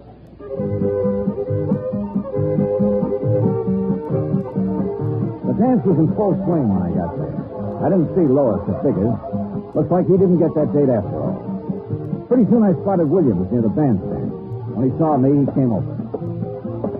Crowd, Dollar. There are more people in Cooper's Bend tonight than ever heard of the place before Frontier Week. Man, I'm really going to clean up. I stayed around a while, watching Williams happily counting noses and adding up his 10%. Then I went back to the hotel. There was a message there from Lois. She wanted to see me. This I didn't get, but she left word it was important. She's also left directions for getting to her house, so I drove out. It was outside of town on a back road. The lights were on. But nobody answered my knock. I waited a while, then tried the door.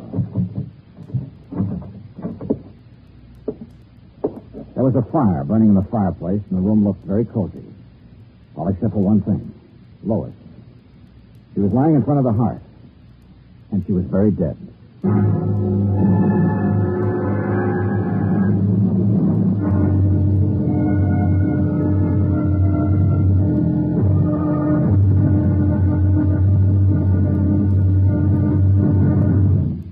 Act two of yours truly, Johnny Dollar, in a moment. For a long time, people have been saying that the Earth is shrinking because transportation is getting faster and faster. And because this is true, people are getting closer, too. Today, our neighbors are not only the ones who live next door to us, they're all over the world. It is axiomatic that one should help his neighbor. But Americans have gone a step further. In addition to individuals helping individuals, now many American cities help many other cities through the Sister City program. Now, perhaps you've heard how it works. If not, here's an example or two. In the fall of 1959, a large area of Nagoya, Japan, was struck by a devastating typhoon.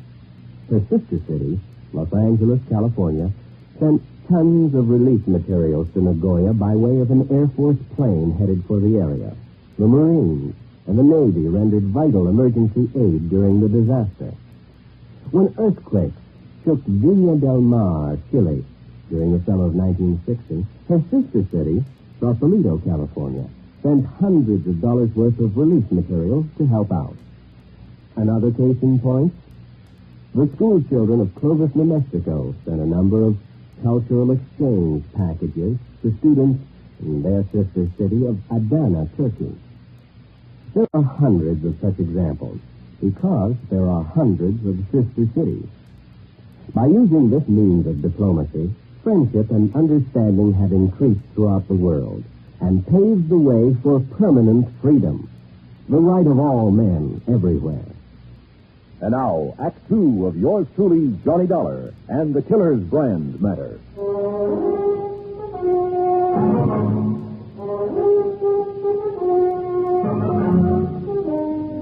Lois, dead, lying on the floor of the living room in front of the fireplace. There was a poker near her hand that had been pulled out of the fire and scorched the rug. At first, that's what I thought she'd been hit with. But then I took a closer look and see she'd struck her head on the hearth. There were signs of a struggle in the room. Then, suddenly, I heard a noise outside. I ducked into the next room, found a side door, and eased outside. I listened. Nothing. Then I heard a car. By the time I got around in front of the house, it was just disappearing around a bend in the road, running without lights. It looked like a station wagon, but that's about all I could make out. I went back into the house and put in a call to the sheriff. He arrived about 20 minutes later. Okay. Looks like there was a fight.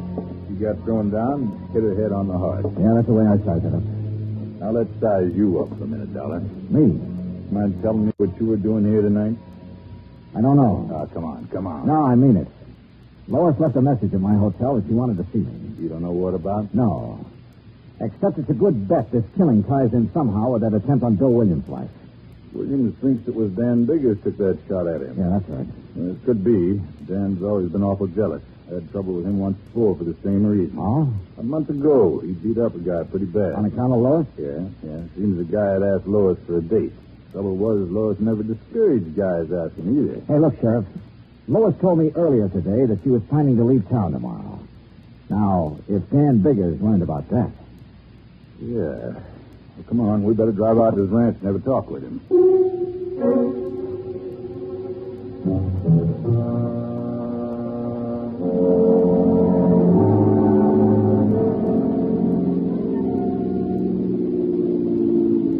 There's the gate, Johnny. Ranch house is up on the rise. Yeah. No lights on up there. You think Dan might have cleared out? Hey, came from that clump of brush over there. Oh, and right where you are, Sheriff.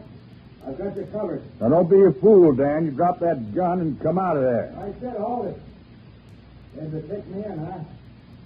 Well, I'm not going just now, Sheriff. Look, Dan. First, I'm going to find out who killed Lois and take care of him. Then you can question me all you want.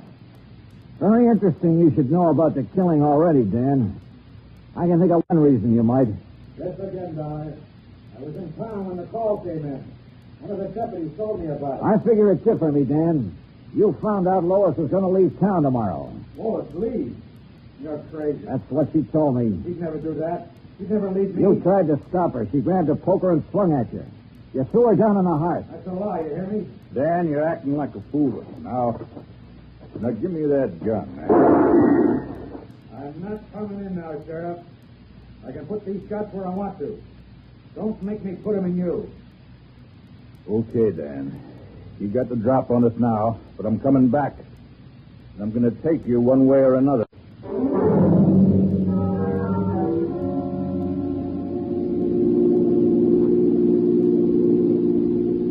You know, Sheriff, I can't help feeling kind of sorry for Dan. Yeah, he always did have a knot in his brain where Lois was concerned. You really think he killed her?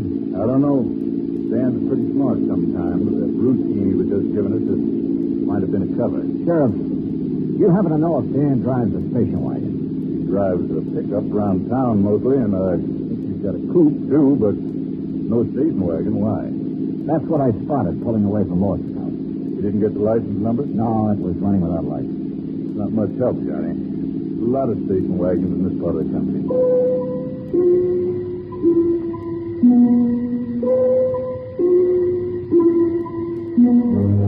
Expense account item 8, $1, 2 drinks for me, while I tried to put some pieces together.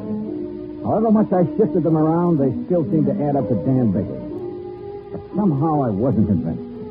If he was the killer, why hadn't he taken off? Of course, maybe he figured he couldn't very well leave his ranch. So I went round and round again and ended up nowhere. I started thinking of other possibilities. Bill Williams, for instance. I'd seen him at the dance, but he could have left for half an hour and nobody'd have missed him in the crowd. But why?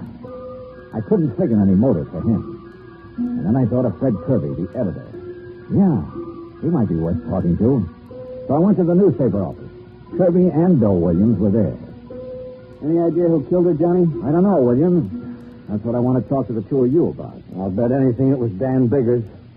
What makes you so sure, Kirby? You saw him around, Lois. You know the way he was. Question is, if he did it, why? Lois said she was leaving. Maybe he couldn't stand the idea. He claims he didn't know she was planning to leave. Oh, that's a lie. Oh, is it? I heard her tell him once right here in this office. You know, it's quite a coincidence. What's that?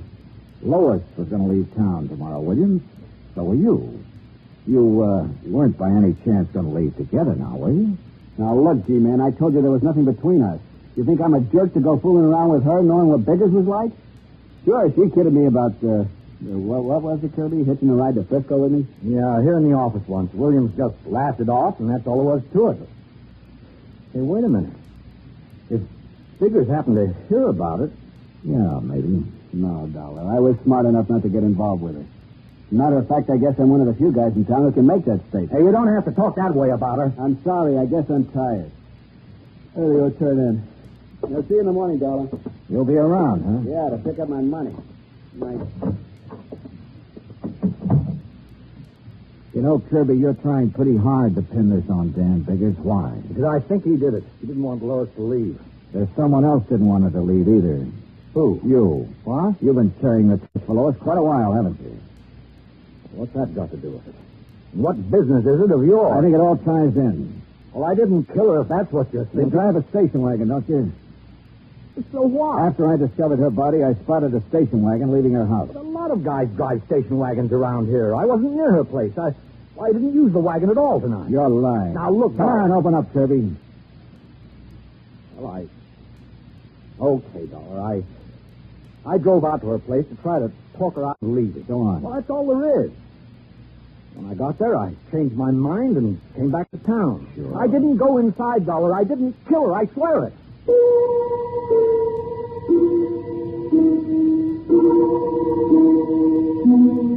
I called the sheriff, and he took Kirby in for further questioning. But by morning, he hadn't changed his story.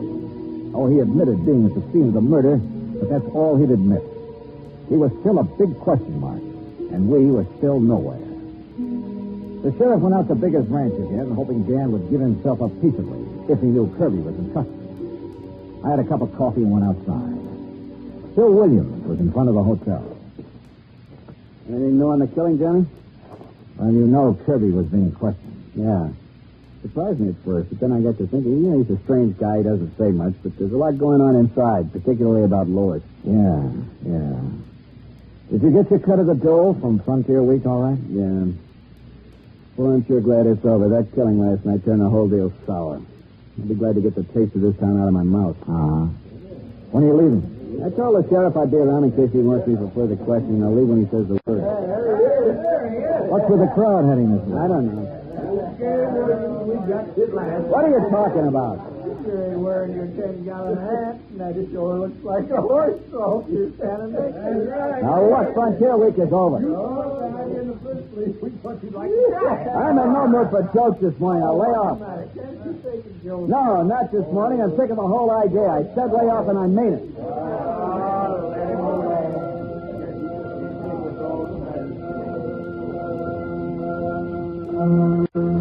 The crowd broke up and drifted away, and the street went to sleep again. But all of a sudden, I woke up. I thought of that hot poker I'd found lying near Lois's body, and a couple of things added up fast. Sure, it was a wild idea, but it was worth a chance. Bunch of jerks. Hey, you know, Bill, when I first arrived in town, you ducked me in this horse trough because I wasn't wearing a 10-gallon hat. Yeah, it was part of Frontier Week. Well, you're not wearing a hat now. Look, like I told those guys, Frontier Week's over. I still want to return the compliment. Am I going to have trouble with you too, Dollar? I guess you are, because I'm going to duck you in that trough. Take off your shirt. Now, look, stay away from me. I said take it off. Get your hands off of me. What's the matter? You afraid to take it off? What are you talking about? Let go. I said let go. Where? What do you know? A nice big burn on your chest and on your arm. A few scratches, too. Lois did that just before you killed her. Branded you. Okay, smart boy. There's a gun in my pocket and it's pointed right at you, so just relax. You were a lot more involved with Lois than you were letting on, Williams. Why did you kill her? I was trying to shake her. She wouldn't shake. She wanted to go with you, huh? Yeah, and that would have been just great, dragging something like her with me to San Francisco. That's a real sweet thing to say. I suppose you said it to her, too. That's when she grabbed the poker. Come on, Dollar. We're getting off the street. Now, move. My hand was beside the horse trough. I scooped the water right into his face. The shot went wild, but his chin was wide open.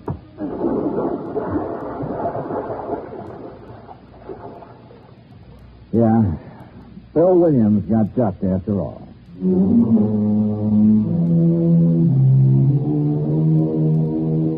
Expense account item 10, $183.50. Transportation and incidentals back home. Total expenses, $528. Remarks.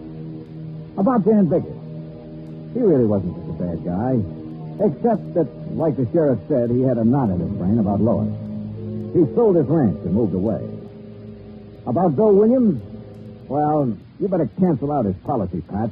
He's due to go on trial soon, and in my book, he's a pretty bad risk. Yours truly, Johnny Dollar.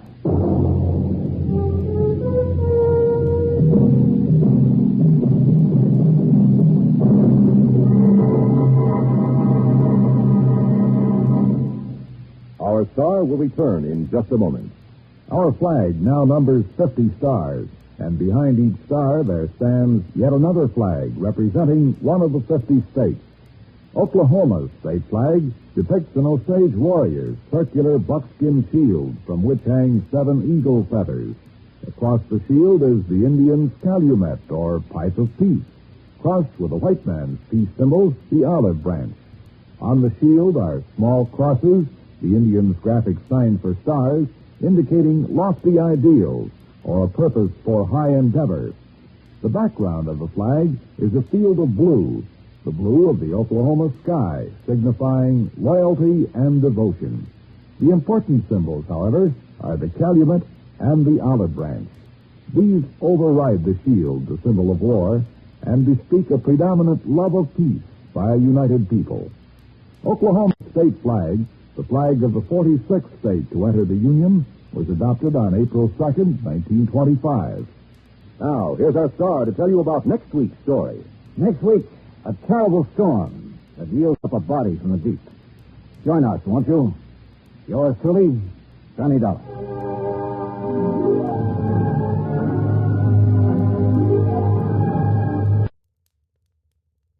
Dollar.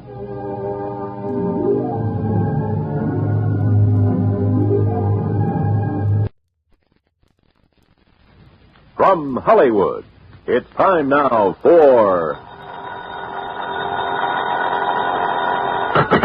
Johnny Dollar.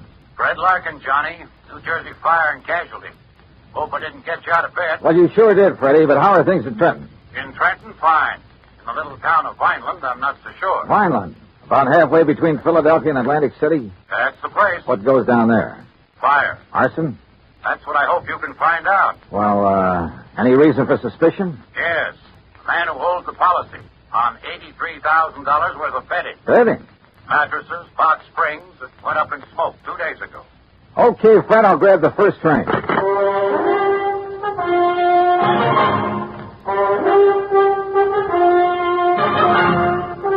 Bob Bailey in the exciting adventures of the man with the action-packed expense account. America's fabulous freelance insurance investigator. Yours truly, Johnny Dollar. And now, Act One of Yours Truly, Johnny Dollar.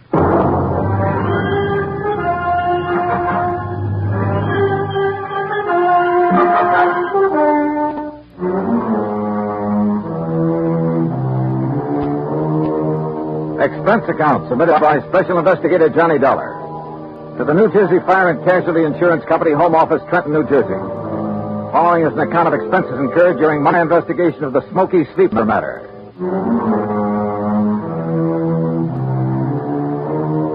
Expense account item 1, 1075, fare and incidentals, Hartford to Trenton. Item 2, 80 cents taxi to Fred Larkin's office on West State Street. He lost no time in getting right to the point. That's right. $83,000 total loss. Well, who's filed the claim, Fred? Name's Ben Murray, sole owner and manager of Ben Murray Furniture Sales in Philadelphia. Sort of a small chain scattered around all over the city. I thought you said the loss was in Vineland. It was. That's where he had a big warehouse. Well, if his stores are in Philly... He claims it's cheaper than maintaining a big warehouse in the city. Also, apparently, it's close to a couple of sources of supply. He's been a good account, Johnny. We've made a lot of money on his policies. Well, it sounds like you've issued him quite a few. Well, we have. You see, in addition to the usual coverage on his stores, we've issued him a lot of short-termers on warehouse contents from time to time. I don't quite see what you mean. His whole business is based on special sales. Free inventory, going out of business, distressed merchandise, fire and water damage sales, summer, winter, spring, and fall sales. Anything you can think of. No kidding. Periodically, he loads up his Vineland warehouse with stuff he's accumulated for the next big sale, and we insure it. This time it was $83,000 worth of box springs and mattresses. Wow, that's a lot of bedding for just one sale. Don't worry. He'd have got rid of it. His salesmen are the sharpest bunch you ever saw. Too sharp, if you ask me. Almost like a bunch of con men. You know what switching means in the retail trade? Isn't that when they advertise a well-known item at a very low price? That's it. Then when you try to buy it, they just happen to have sold the last one. That's it.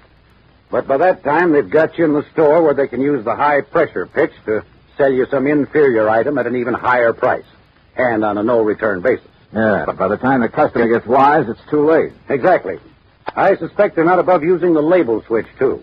You know, have some local manufacturer make up a cheap item, then put a nationally recognized label on it, or a pretty good copy. My, what nice clients you have, Freddie. Well, what can we do, Johnny? As long as we don't catch them red-handed in something that directly affects us. Well, you don't need to write any more policies. The company says different, at least until such a time as they try to pull something on us, or we find proof of such doing. I see. Oh, where'll I find this Ben Murray? Either his main office in Philadelphia or down in Vineland, looking over what's left in the shell of that warehouse. On what exactly does Murray base the amount of his claim? Base value of the policy, which in turn was based on the cost of the goods to him. Huh? You mean you used the figures he gave you? Hardly. We got the figures from the actual bill sent him by the manufacturer. Well, I wondered. I don't blame you. No, Johnny, that $83,000 is exactly what the mattresses and box springs cost him. It was a special order from one manufacturer, made up especially for one big sale. Can your secretary check on Murray's whereabouts for me? Sure. All right, then let me use your phone. I may be able to save us all a lot of time, labor, and soap.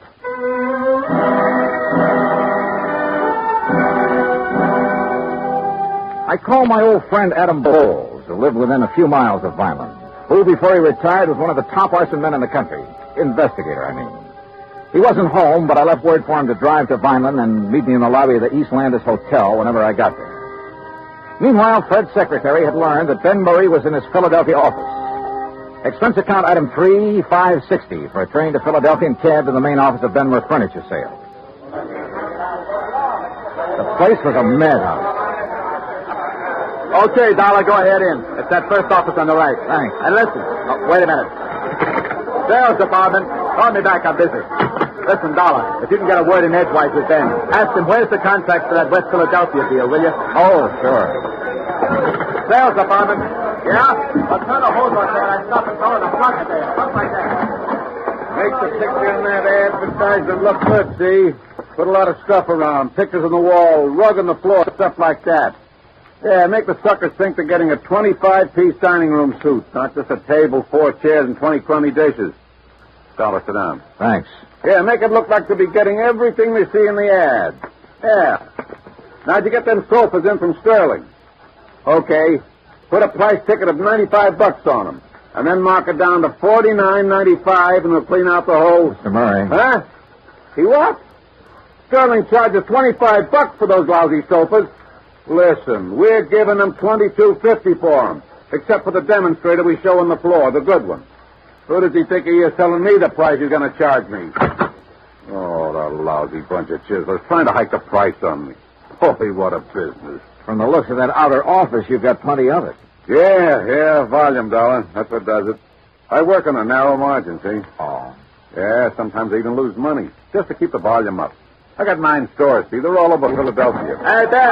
Yeah, what's the matter now? Pine Street wants to know the sale prices on those 3 grades of Night Cloud mattresses. What'll I tell him? What are the cost prices? All the same, $13 a piece. Cost us $13, huh? Well, price them at $39.95, $49.95, and $69.95. Okay, then. Hey, Larry. Narrow profit margin, huh? And now, look, Dollar, your card says you're an insurance investigator. That's right. Well, if it's about that fire I had down in Vineland a couple of days That's ago... That's exactly what it's about. Well, let me tell you something. Yeah, what is it? Oh, yeah, well, listen. Hey, pick that other phone off the hook, Dollar. That noise is killing me, will you? Why not? I might learn something. Well, you tell him I don't care if he's the Department of Internal Revenue in person. Hello. We pay Hey, Ben, I got a dame here in the store found out that bed we sent her wasn't the same one she saw on the floor. Well, now, wait just a minute. She threatens to go see the Better Business Bureau. Well, look, this isn't Ben. That's what I mean. Just hold on a minute, will you? Hold on. And you tell that bookkeeper we got there, he either keeps the books the way I tell him, or either he... Well, look, I'll call you back, see? You hold that call for me, Dollar? Yeah, here. Yeah. Hello? Yeah? Yeah? Well, don't take any chances. Give her anything she wants. Give her the one she saw on the floor. Go out and buy her one, a good one. Just make her happy. Keep her from... oh, you know what I mean. Yeah. Trouble. Well, now, look, Dollar. You think there was anything wrong with that fire, you prove it, I'll give you this whole business. What do you think I am, a crook? I haven't said that. Yes. Then what's the idea of investigating? Not you, but that fire. We always investigate when a claim this large is involved. Oh, yeah? Do it automatically. Look, I'm trying to run an honest business here, just barely scraping by. That phone call just now. A customer ain't 100% satisfied, we make her satisfied. Oh, sure. To keep her from blabbing about the way you rooked her. Oh, look, get out of here, would you? Can't you see I'm busy? I try to run a decent business here, and punks like you come in and... Oh, but... Yeah, hold on. Look, You got some legit reason to investigate, Dollar. You come around then. Maybe I will. Now go on. Get out, will you? Gladly. Listen, Charlie. You tell him he tries to outsmart me, I'll sue him for every cent he's got. Expense account item 4, $50 deposit on a drive-your-own car. I crossed the Delaware River Bridge and finally picked up Route 47 for the 35-mile drive down to Vineland. Flat country, this, with plenty of beautiful trees and rich farmland and occasional cranberry bogs. The salt smell of ripening peaches greeted me from the vast orchards I passed. It was all very pleasant. Certainly a complete contrast to the noisy, unhealthy joint I just left. And I could see only too plainly why Fred Larkin suspected arson in the warehouse fire. Sure. If a character like Ben Murray didn't resort to arson, he'd feel he was missing a good bet. Proof of arson, however, is a different matter, and not always easy to come by. That's where I wanted the help of Ed Bowles. But Ed hadn't got to the hotel when I arrived in Vineland, so I drove over to the police headquarters at 610 Wood Street, a block north of Landis Avenue, the main drag. There I found Sergeant Louis Tomaso, who'd been working on the case. Be glad to take you over there, Dollar. Just the other side of Chestnut Avenue. That's over south of town. All right, Sergeant, I'd like to see that warehouse, or what's left of it. Oh, there's plenty left of the warehouse. All metal construction. Come on. That in itself might make it hard to spot arson. Dollar, we've been over that. Lieutenant, Mr. Dollar and I are going out to the Denver warehouse. We went over that place with a fine-tooth comb, both during and after the fire. Came up with nothing, huh? Nothing that would give any cause for suspicion. Sergeant, you know a man by the name of Adam Bowles? I certainly do. He's been giving me a lot of help with this. You know, just to sort of keep his hand in. And he's found nothing? Not a thing. But of course, he's the kind that never gives up. Yeah. Well, let's get him on over and take a look at that place.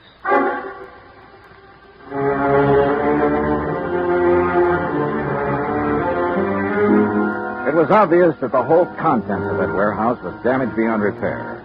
And apparently the big steel building had been packed to the roof. I looked over some of the damaged mattresses very carefully, sometimes with the aid of my pocket knife, and I learned some rather interesting things. Things that showed the best possible reasons for wanting to burn up a lot of merchandise like this. Wow. Well, have you seen enough, Mr. Dollar? Yeah, I guess so.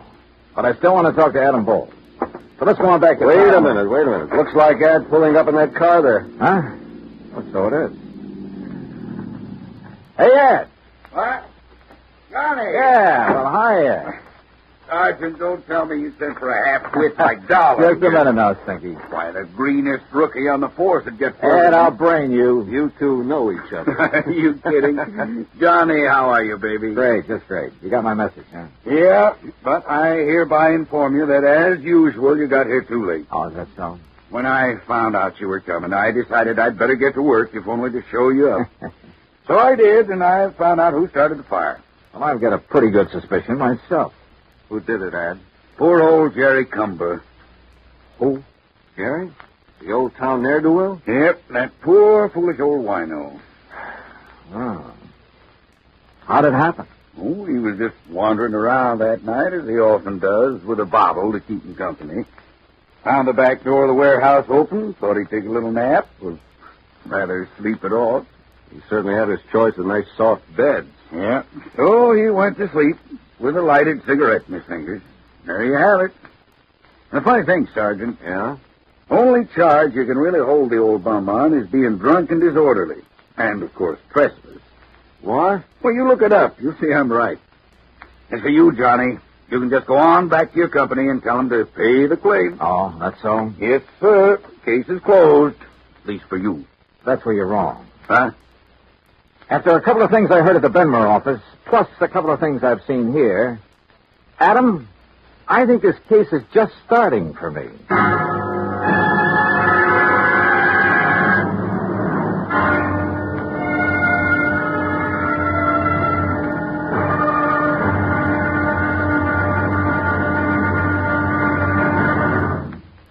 Act 2 of yours truly, Johnny Dollar, in a moment.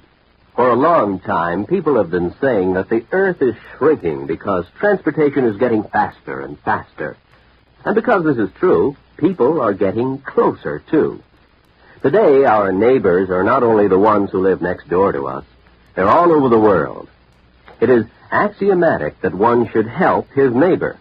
But Americans have gone a step further.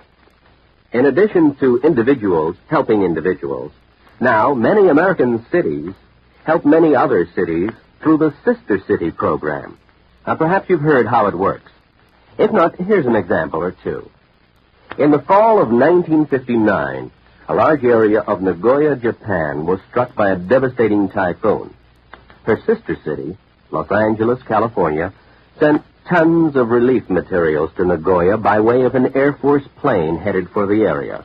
The Marines and the Navy rendered vital emergency aid during the disaster. When earthquakes shook Viña del Mar, Chile, during the summer of 1960, her sister city, Sausalito, California, sent hundreds of dollars worth of relief materials to help out. Another case in point? The school children of Clovis, New Mexico, sent a number of cultural exchange packages to students in their sister city of Adana, Turkey.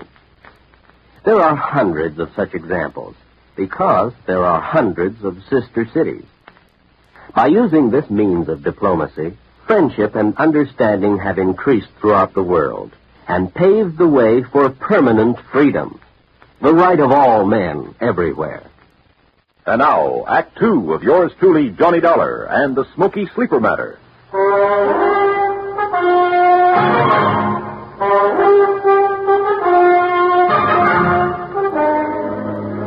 From the looks of things, the case was practically over. The fire at the warehouse full of box springs and inner-spring mattresses had been accidental. And it looked, I underline that word looked, as though Ben Murray's claim for reparation to the tune of $83,000 was entirely justified. Ad Bowles, the finest expert on arson I knew, had produced the man who started the fire as proof. So, on the surface, there was nothing for the company to do but pay Ben Murray's claim. But I smell a rat. A big one. Expense account item 5, 75 cents for a person-to-person call to Fred Larkin in Trenton. Well, Johnny, if you're satisfied with Bowles' conclusion that it wasn't arson, well, that's that. We'll have to pay off the claim. What if I could prove fraud? Fraud? What do you mean? Look, Fred, you told me you saw the bills, the manufacturer's bills, to Murray, giving valuation on the bedding that was stored in that warehouse. Yes, I have photostats of those bills right here in my desk. But what... Good for you. Dig them out, will you? Oh? Why? Go on. Dig them out, Fred, and read them to me. But if there was no arson, I fail to see what you're driving Look, will you do what I ask you? I'm trying to save your company some money. All right. Here now. Now, what do you want to know? Well, the labels on the remains of the mattresses I looked at the scene of the fire, those labels indicated there was a model called the Night Cloud Sleep Rest. And that checked for these bills. Let's see. There were 3,500 mattresses called Night Cloud Sleep Rest. Oh, forget the quantities. What was the manufacturer's price to Ben Murray on that Night Cloud Sleep Rest? Let's see. Johnny, they cost Ben Murray exactly $25.50 apiece. And there's an equal number of box springs. $25.50? That's right. But I overheard him say in Philadelphia that he only paid... What, Johnny? Nothing. What other models are on those bills? Night Cloud Super Sleep. And the price? Just a second. And while you're figuring, you might be interested in knowing that the labels on that sleep rest indicated a retail price of $69 each. Some profit, huh? Here now. Johnny, the Night Cloud Supers cost Murray $26.20 apiece. Wow, wait. All right, I got it.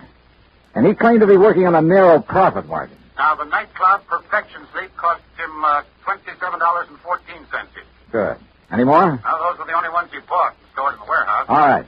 Now, give me the name and address of the manufacturer. Easy. Golden Bedding Corporation, Woodbine, New Jersey. Good. Now, one more thing. Can you think of the name of another big chain of furniture stores, like Ben Murray's, only in New York or Chicago or some other big city? Well, of course, there's Slaughter Brothers in New York. Slaughter Brothers. Only they're such a disreputable outfit that when they try to talk insurance with us... Freddie, that's all the better. Thanks a lot. Now, wait, Johnny. You still haven't told me... Oh, I will, Freddie. Don't you worry. I will. Why I didn't get pinched for speeding somewhere along Highway 49, I'll never know, because I certainly didn't hold back the horsepower. Just short of the town of Tuckahoe, I turned off on 557 and then a few miles later pulled into Woodbine.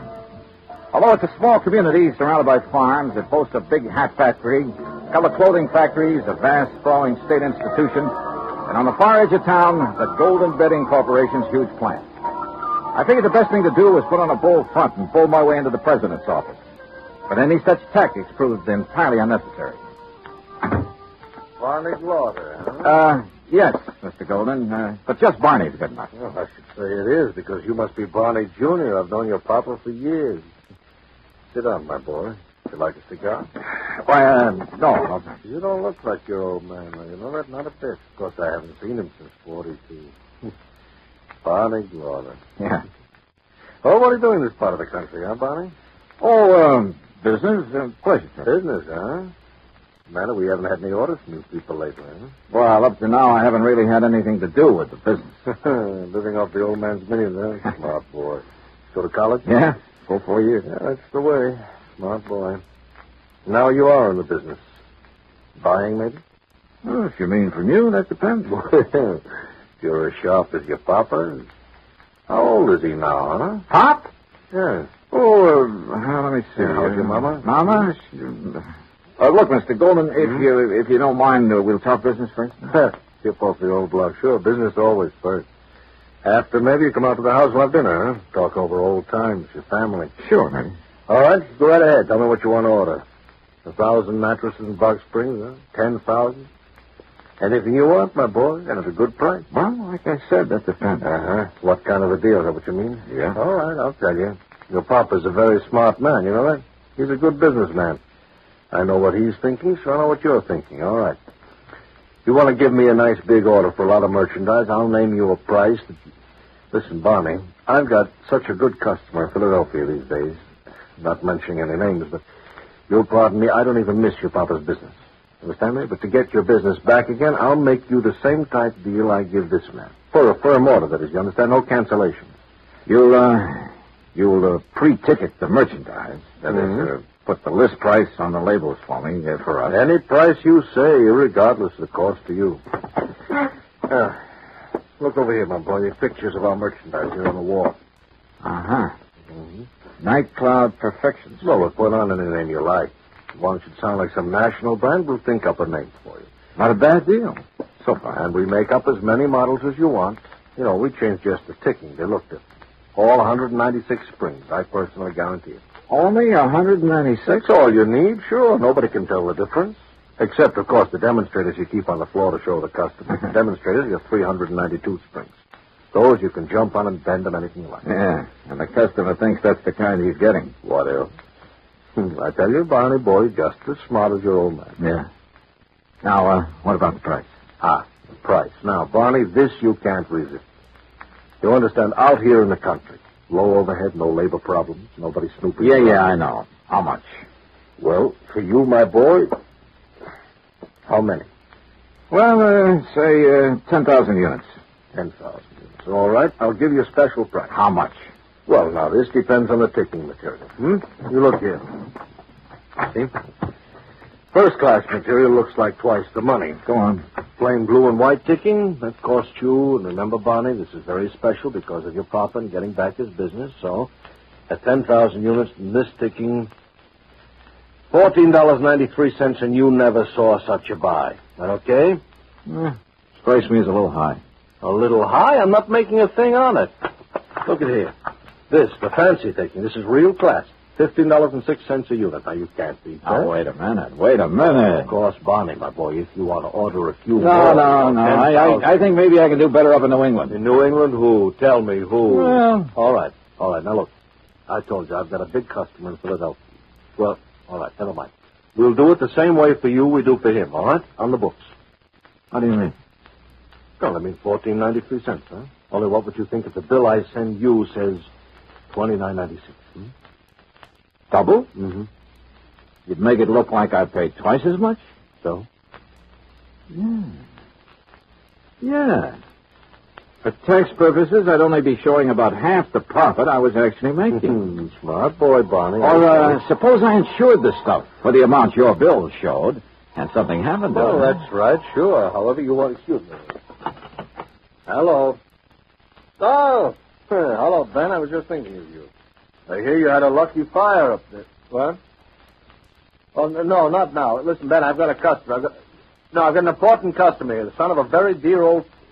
What? Yes, he is. Yes. A blue shirt and a bow tie. Oh, no. Then I'll call you back. Mr. Dollar? That's right. Johnny Dollar. In person. From Mr. the Goldberg. insurance? Oh, no. Oh, no. Too bad Ben Murray's call interrupted our conversation. Oh, what have I... That was a very interesting lot of facts you gave me, and I strongly suspect it'll not only put Murray out of business, but you too. And a lot of people you've been dealing with. Dollar. Brother, I hate to think of what the Better Business Bureau will do when they get hold of these Business facts. Bureau. To say nothing of the Federal Trade Mr. Commission. Dollar, listen to But me. I have a notion it'll help to clear up one of the dirtiest ship rackets in years. There's no need to Even the go on. long-suffering public understands this sort of shady operation when it's brought to their attention. it's not at all. As for the decent, If you legitimate national understand- firms you've been practically Now, stealing listen to me, from... Dollar, will you please listen a minute? Yeah, go ahead. Business has been good. I've made a lot of money. Oh, now, wait a Maybe minute, will you you? could use a little bit. You know, we'll call it the commission, huh? Say $10,000. In cash, it wouldn't show. Golden, I wouldn't even spit on that kind of money. Oh, I could maybe persuade You couldn't persuade me to have any part of it. Brother, you've had it coming for a long, long time. And believe me, I'm going to see that you get it. Understand? Yes, Dollar, you make it. I understand. I understand you, too. You dirty crook. You faker. You liar. You cheating, dirty, conniving, chiseling liar. You ruined me, you hear? You ruined me. Yes, Fred? I'm afraid that your nice client, Ben Murray, based his insurance claim on a lot of values that didn't exist. On the hiked-up prices. Hiked up to cheat you and the income tax boys. And if that is an outright fraud, I'll eat my shirt. So you can just forget about paying that claim or any part of it. And I hope that you and the company will take whatever legal steps are necessary to put these guys out of business. Expense account total, including incidentals and the trip back to Hartford, $130.49. And cheap at half the price. Yours truly, Johnny Dollar.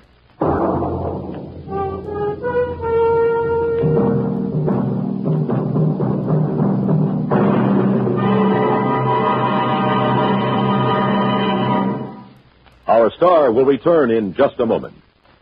Our flag now numbers 50 stars, and behind each star there stands yet another flag representing one of the 50 states. Kansas state flag is dark blue, and in the center is the state seal, surmounted by a large sunflower, the official state flower. The seal reflects the history of Kansas, the train of ox wagons going west, for most of the great roads passed through Kansas. An Indian is depicted chasing a herd of buffalo, recalling the words of the official state song, "Oh, give me a home where the buffalo roam." For this truly was the home of the buffalo and Indian. The East is represented by a rising sun, and the promise of future prosperity is indicated by the steamboat on the river and the farmer plowing the field. Above a mountain range are 34 stars, for Kansas was the 34th state admitted to the Union. Over all is the state motto, Ad astra per aspera, to the stars through difficulties. Kansas state flag, the flag of the 34th state to enter the Union, was adopted on March 23rd, 1927. Now, here's our star to tell you about next week's story.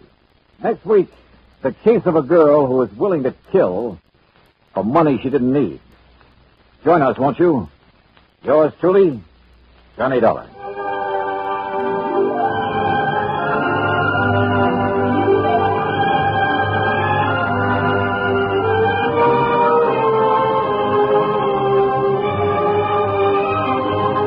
Yours truly, Johnny Dollar, starring Bob Bailey, originates in Hollywood.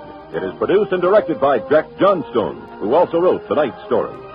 Heard in our cast were Russell Thorson, Jack Edwards, Will Wright, Paul Dubois, Lawrence Hopkins, and Vic Perrin. Be sure to join us next week, same time and station, for another exciting story of yours truly, Johnny Dollar.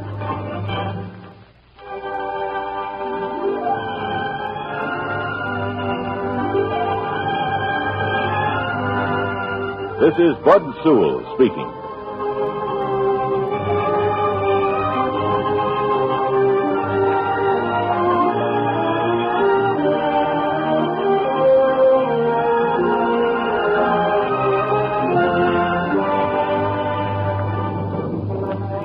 This is the United States Armed Forces Radio and Television Service.